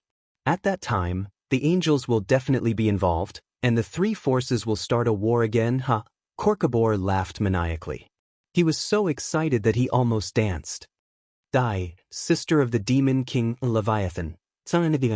Ko-Keber said crazily. Light flickered in his hand, and a huge spear of light materialized in the blink of an eye. Ko-Keber, who was holding the spear of light, became even more arrogant. The hearts of Tsong-nan and the others were filled with despair. She even began to hallucinate that the Grim Reaper was waving at her with a smile. Disappear. The light spear only had half of its power, so as to prevent any sudden changes, Korkabor threw it out. It was fine as long as it could kill Tsong and the others. Destroying this town could wait. So, the golden light descended at a speed that defied the laws of physics. In the blink of an eye, it was already close to Tsong-na and the others. She also closed her eyes in despair. Boom boom boom. An earth-shattering explosion erupted, causing the entire Cult King Academy to tremble. The ground was mercilessly torn apart, and the school building was flattened by the shockwaves of the explosion. A bottomless crater appeared in the center of the building. I'm not dead? To Tsong-na's surprise, she was not dead yet. A divine golden light enveloped her. Big sister? Tsong-na was pleasantly surprised. The first person who could resist the attack of a fallen angel cadre was her sister, Seraph. Sorry, your sister is busy and can't come. Your brother-in-law is here. A teasing tone was heard, and Dustless's figure appeared. It's you? I don't have a brother-in-law. Watch your words. Song-na's face darkened, and she said in an unfriendly tone. Her good impression of Dustless for saving her disappeared instantly. You're denying me like this. Are you saying? Dustless leaned close to Tsong-na's ear and blew hot air, causing her face to turn red. Her delicate cheeks were especially charming. You want to level up and sit at the same position as your sister? You want to spend the rest of your life with your sister? It's actually very simple. Under what circumstances could she level up and sit at the same position, and be together forever? Marry Dustless together. You bastard! Song-na was so angry that she stomped her feet. Her body was shaking, and her followers were glaring at him. Who are you? Hurry up and give it to me if you don't want to die. You dared to ruin my plan. Even if you're smart enough to leave now, I'll still tear you into pieces and burn your bones to ashes to vent my anger. Korkabor said with a murderous aura. He stared at Dustless with his red eyes, and suddenly found him familiar. He asked, I think I've seen you before. I remember. Oh right, you're the husband of Demon King Sizak's sister. A thought flashed through his mind, and Korkabor revealed Dustless's identity. He then laughed ruthlessly. If I kill you and Seraph's sister, the Leviathan, the devils will definitely fly into a rage. By then, the three great forces will definitely be plunged into a whirlpool of war again. Korkabor's expression was filled with fanaticism and excitement, as if he had seen the day his dream came true. Speaking of which, Freed and Barpa still have a lot of fallen angels. They should be holding you back. Why? Korkabor had a bad feeling as he stared at Dustless, who was smiling evilly. It's very simple. The me with Rias and the others is actually just a shadow clone. My true self has never left Chariot King Academy. Poor thing, you stupid crow. You actually thought that your plan was a success. How sad. Dustless was not only powerful, but his words were also vicious. Korkabor's face turned green with anger.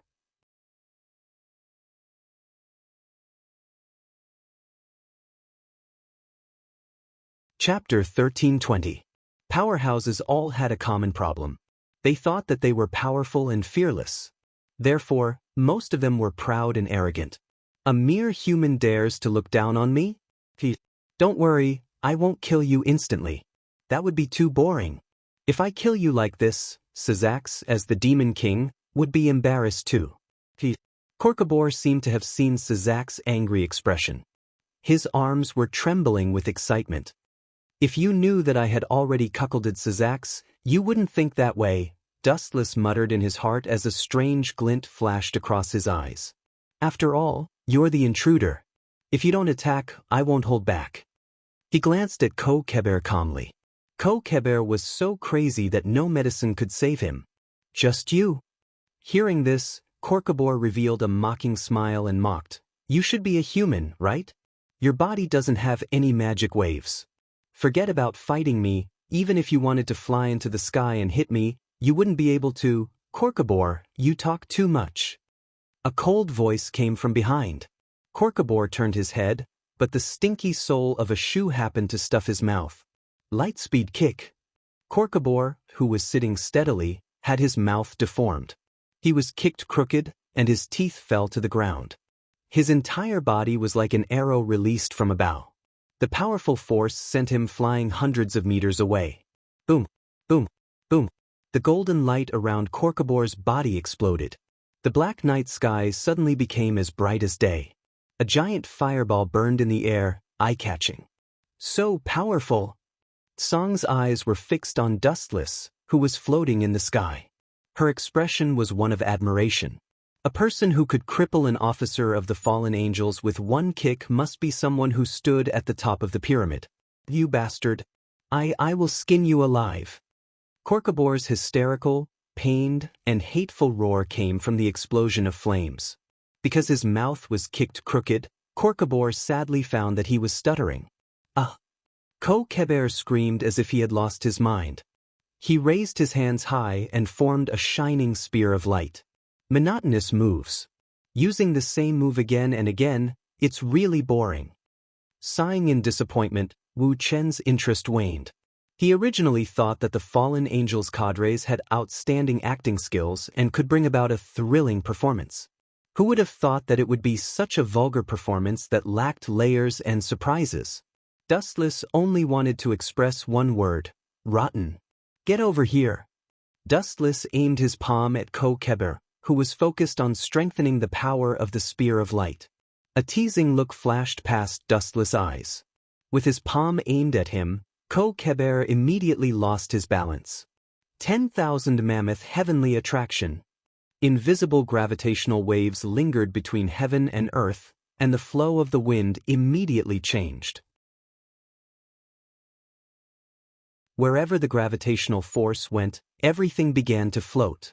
Korkabor's body could not be controlled, swaying from side to side like a puppet controlled by strings. What's going on? A hint of panic flashed through Korkabor's eyes as he cried out in surprise. He instinctively looked at Dustless. Is this your doing? Noticing the gravitational waves coming from Dustless's direction, Ko-Keber asked sternly. At the same time, he revealed his black wings and flapped them with all his might, trying to stabilize his body and resist Dustless. He originally thought that it would be an easy plan. Who would have thought that the heavens would play a huge joke on him, encountering such a nameless monster that was so powerful that it could easily kill him? A drowning crow can only die. Seeing that Ko-Keber was resisting the gravitational force, Dustless increased the density of chakra, and the gravitational force of 10,000 heavens pull became even stronger. Whoosh whoosh whoosh. In the end, Ko-Keber finally lost control of his body and was pulled over by the gravitational force. Go to hell! Driven mad, Ko-Keber's murderous intent intensified. He used all his strength to throw out the unformed spear of light.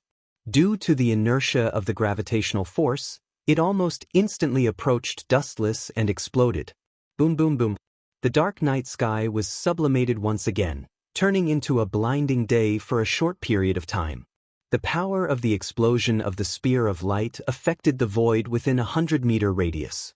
Even the air was vaporized by the aftermath of the explosion, and a suffocating sense of crisis filled the air.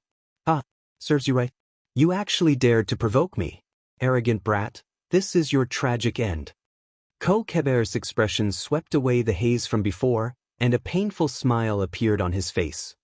He touched his crooked mouth and immediately cursed without caring about his image. "That damned brat, you better not have a corpse left. Otherwise I'll definitely explode your corpse for 3 days and then feed it to the dogs." Kokeber was furious. He gently touched his crooked mouth. His heart was bleeding. A dignified high-ranking officer of the fallen angels had his mouth crooked, and he could not even speak clearly, turning into a stutterer.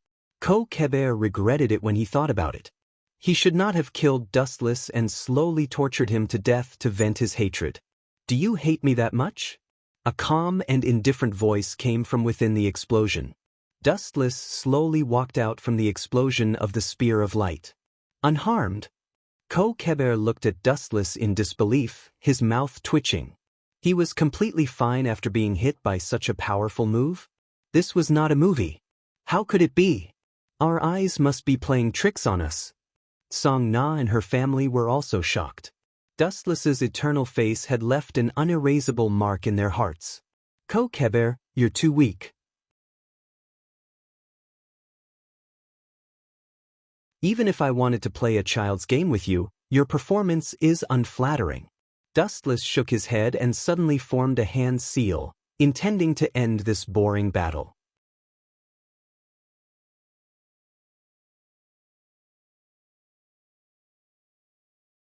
Chapter 1321. His opponent was just a skinny and weak baby who could not even retaliate. There was no sense of accomplishment or interest in playing with him, not even comparable to a 4- or 5-year-old child. Dustless really had no desire to fight. B*****.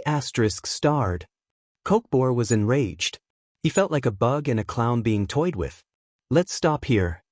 Ominous chakra erupted from his body. Its quality was much higher than before, and it was much more powerful. Immortal spell. Wu Chen's temperament changed in an instant. His playful appearance was restrained, and his indifferent eyes did not have any emotions that a living creature should have. Those eyes that did not have any human emotions were unusually intimidating. Kokeber felt weak in his heart. Oh no. Seeing this, Kokebor's heart skipped a beat. He realized, to his dismay, that Dustless did not intend to play with him anymore. He felt bored. Being treated like a plaything might sound very depressing, but at the very least, it meant that the other party was interested in him. Now that Dustless had suddenly put on such a cold and despairing face, Kokebor knew that Dustless did not intend to play with him anymore. This also meant that Dustless had lost his patience and would definitely destroy him. "I need to think of a plan." Kokebor was sweating profusely. At this point, he did not expect to start a war. If he could leave unscathed, it would be a blessing from the heavens. "Kokebor, you be ****. Hurry up and return the sacred sword and Rena to me." At this moment, an unexpected shout suddenly rang out. Dustless and Kokebor were both stunned. They instinctively followed the source of the sound. Dark blue short hair danced in the wind. She was wearing tight clothes that accentuated her curvy figure. She held a large sword in her hand, looking majestic and valiant. The girl had fair skin and beautiful features. She glared at Kokebor, who was soaring in the sky, with hatred. "I'll join hands with you to deal with him." Looking at Dustless with a burning gaze, Genova vowed solemnly. That day, she and Wisteria Rena had joined forces against the enemy.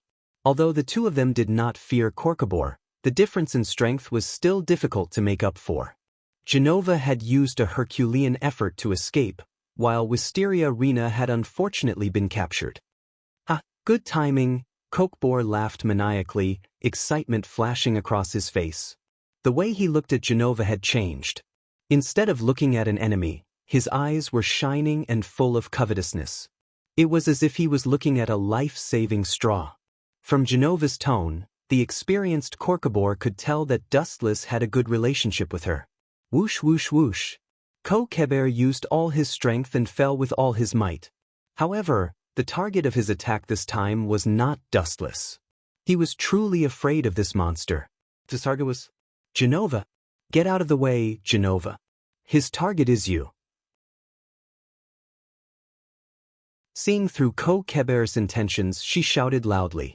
However, it was too late. Genova's reaction was too slow. When she realized the impending danger and wanted to retreat, she had already become a hostage in the hands of others. Want to capture me? Dream on. Despite being captured, Genova still swung her holy sword to counterattack, displaying her extraordinary swordsmanship. Clang clang clang. Sparks flew everywhere. Genova's tide-like attacks were all blocked. She could not hurt Kokeber at all. The difference was too great. A child's weak fists could not hurt an adult. They would only be humiliating themselves. That was the case for Genova now. Her series of attacks had no effect at all. Stay still and don't move. You're the reason I'm alive. Kokeber seemed to have seen the light of victory. He laughed maniacally and returned to his previous arrogant expression. Could it be? Upon closer inspection, Genova realized that Kokeber was covered in wounds and looked miserable. Even his mouth was crooked. Looks like not only did I not help, but I've become a burden. Genova blamed herself and smiled bitterly. She had wanted to help, but she did not expect to put shackles on Dustless instead. Don't blame yourself. You didn't do anything wrong. Dustless also landed on the ground. He looked at the disappointed Genova and smiled. This guy is going to die anyway. You being captured is just a simple process. However, the result will never change. Kokeber still has to die. Dustless gave the final word, deciding Kokeber's fate. That's easy for you to say. Hearing this, Kokeber's blood-red eyes flashed with anger. He pointed the light spear at Genova's throat and shouted hoarsely, "Get out of my way. If you don't want her to die, let me go." However, Dustless did not appreciate it. Instead, he mocked him coldly. Are you an idiot? Or are you a pig that can't understand human language? I've said it before. An eyesore like you will die without a doubt. You forced me to do this. Kokeber spat out blood. He did not expect Wu Chen to be so arrogant. Even with a hostage in hand, he still dared to be so arrogant. Kokeber flew into a rage out of humiliation and stabbed at Genova. The sound of a body being cut into pieces rang out. Everyone was worried for Genova, but he was not the one screaming. Ow ow ow. The earth-shattering scream rang through the clouds and into everyone's ears. Song Na and the rest were shocked to discover that Dustless, who was brimming with killing intent, had appeared beside Kokeber at some point in time. There was a missing arm on the ground that belonged to Kokeber. Not only that, Dustless was extremely ruthless. He cut off both of Kokeber's arms and made a bloody hole in his abdomen. This was not the most shocking thing. Dustless raised and lowered his hand again. This time, he took away both of Kokeber's legs. The bloody, violent, and cruel methods shocked everyone. Looking at Dustless, who had turned into a ghost, Song Na and the rest felt that the so-called demon was nothing compared to Dustless. This was the real Grim Reaper.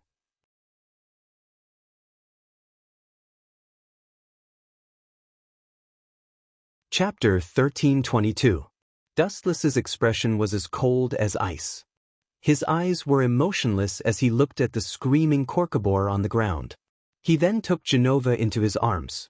Are you hurt? Looking at the frightened Genova, Dustless asked in a hoarse voice. His tone was rare and magnetic, and his cold face quickly warmed up. It was warm, and there was a touch of humanity in his voice. I'm fine. She realized that Genova's face was burning as she struggled unnaturally. However, her insignificant strength was completely useless in front of Dustless. She was just asking to be humiliated and had no effect at all. Don't move. This guy's not dead yet. Dustless looked at Genova strangely and held her even tighter. Genova's eyes flashed with depression. She felt Dustless tighten his grip. Her face turned even redder as if it could resist blood. Maybe it's because I'm in the middle of a battle and I'm too focused to notice. Genova comforted herself. Dustless was holding on to a large ball of flesh. Due to his strength, it was squashed flat. Genova was also in pain, but she still endured it. I hate it when people threaten me. Dustless raised his glowing greatsword again to stop Corcobor, who was screaming in pain, and said coldly, I could have finished you in one go, but you chose the cruelest way to die. Is the brain of a fallen angel so useless? I'll haunt you even if I become a ghost. Corcobor's face was filled with despair. He no longer wanted to leave alive, especially in his current state. It was useless to leave alive. Therefore, he might as well die and drag Dustless down with him. Every second he lived was agony. With a decision in his heart, Corcobor used all the magic in his body to attack his lungs. His body, which had been cut off with 4 limbs, strangely expanded. Still planning to resist? Dustless's expression turned cold. The cold air shooting out from his face was as sharp as a blade. No. Genova shook her head and carefully observed Corcobor's body. Her face was pale. He's going to self-destruct. Self-destruct? Dustless was stunned for a moment before he asked without hesitation, Fallen angels can self-destruct? I remember that only demons can self-destruct. Genova did not expect Dustless to be so stubborn over such a small matter. Sensing the danger, Genova urged, There's nothing strange about this. When I run out of ammunition, I can also self-destruct. Anyway, let's get away from him quickly. This guy is crazy and dangerous. Run? It's useless. My self-destruction can erase this town. Trash demons and trash humans will all go to hell. Everyone can accompany each other on the road to hell. Corcobor laughed maniacally, but he did not see the disdain that flashed across Dustless's face. Kakaka. Because he had accumulated too much mana, Corcobor could no longer support the immense power. Visible cracks had already appeared on his abdomen. They could see the frightening amount of energy stored in his body. Once it was released, not just Chariot King Academy, but even the city itself would be severely damaged. Boom, boom, boom. After pausing for a few seconds, Corcobor's body turned into a bloody mist. The huge amount of energy had been released. Everyone tensed up, waiting for the end of the world to come. Divine might. At the same time, the void suddenly twisted violently like a fried dough twist. A huge black hole appeared. The self-destruction that Corcobor had spent so much effort to prepare was swallowed up by divine might before it could explode. He's not dead? The excited Genova opened his eyes. The night sky was exceptionally beautiful, and the stars in the sky were unusually peaceful. In his joy, Genova could not help but stand on his tiptoes, pursed his thin lips, and kissed Dustless's right cheek. F***CK, I was ambushed. Usually, I'm the one who ambushes others. Today I was ambushed. Dustless was stunned and looked at Genova in shock. Forget it. This annoying cockroach is completely dead. Dustless breathed a sigh of relief. Even the corpse was gone. Corcobor's aura and corpse had completely disappeared. If he knew that his carefully prepared self-destruction had been countered by Dustless, he would probably die in anger. Looks like we're one step too late. Looks like it's over. An excited voice came from behind. Dustless turned around and saw a beautiful figure descending from the sky. Caught off guard, Dustless fell to the ground. This was the first time Dustless had been pressed to the ground since he was born, and the initiator was Riaz. It hurts? Dustless rubbed his head, showing a pained expression. Sorry, I was too excited. Riaz showed a worried expression. At the same time, she leaned over and kissed Dustless's forehead. She asked with concern, Does it still hurt? Do you want me to rub it for you? It hurts, of course it hurts. This time, it's somewhere else. Hearing this, Wuchen looked at Riaz with regret. He wanted to slap himself. How could he waste such a good opportunity on her? What a waste of God's gift. Where does it hurt? Riaz asked with concern, hugging Dustless even tighter. It's here. You were on top of me just now. It hurts. It's probably swollen. It's best if you can help me take a few bites and rub it. Dustless pointed at his lower body. It was the most important part of a man. You dared to lie to me? Seeing this, Ria's face flushed red. She glared fiercely at Wuchen, but while everyone's attention was still focused on the shock of Kobor's death, she discreetly rubbed Wuchen's face a few times. You're tuning in to the Passion Pages YouTube channel. We're so grateful for your support, and don't forget to subscribe to join us on this incredible journey through captivating stories.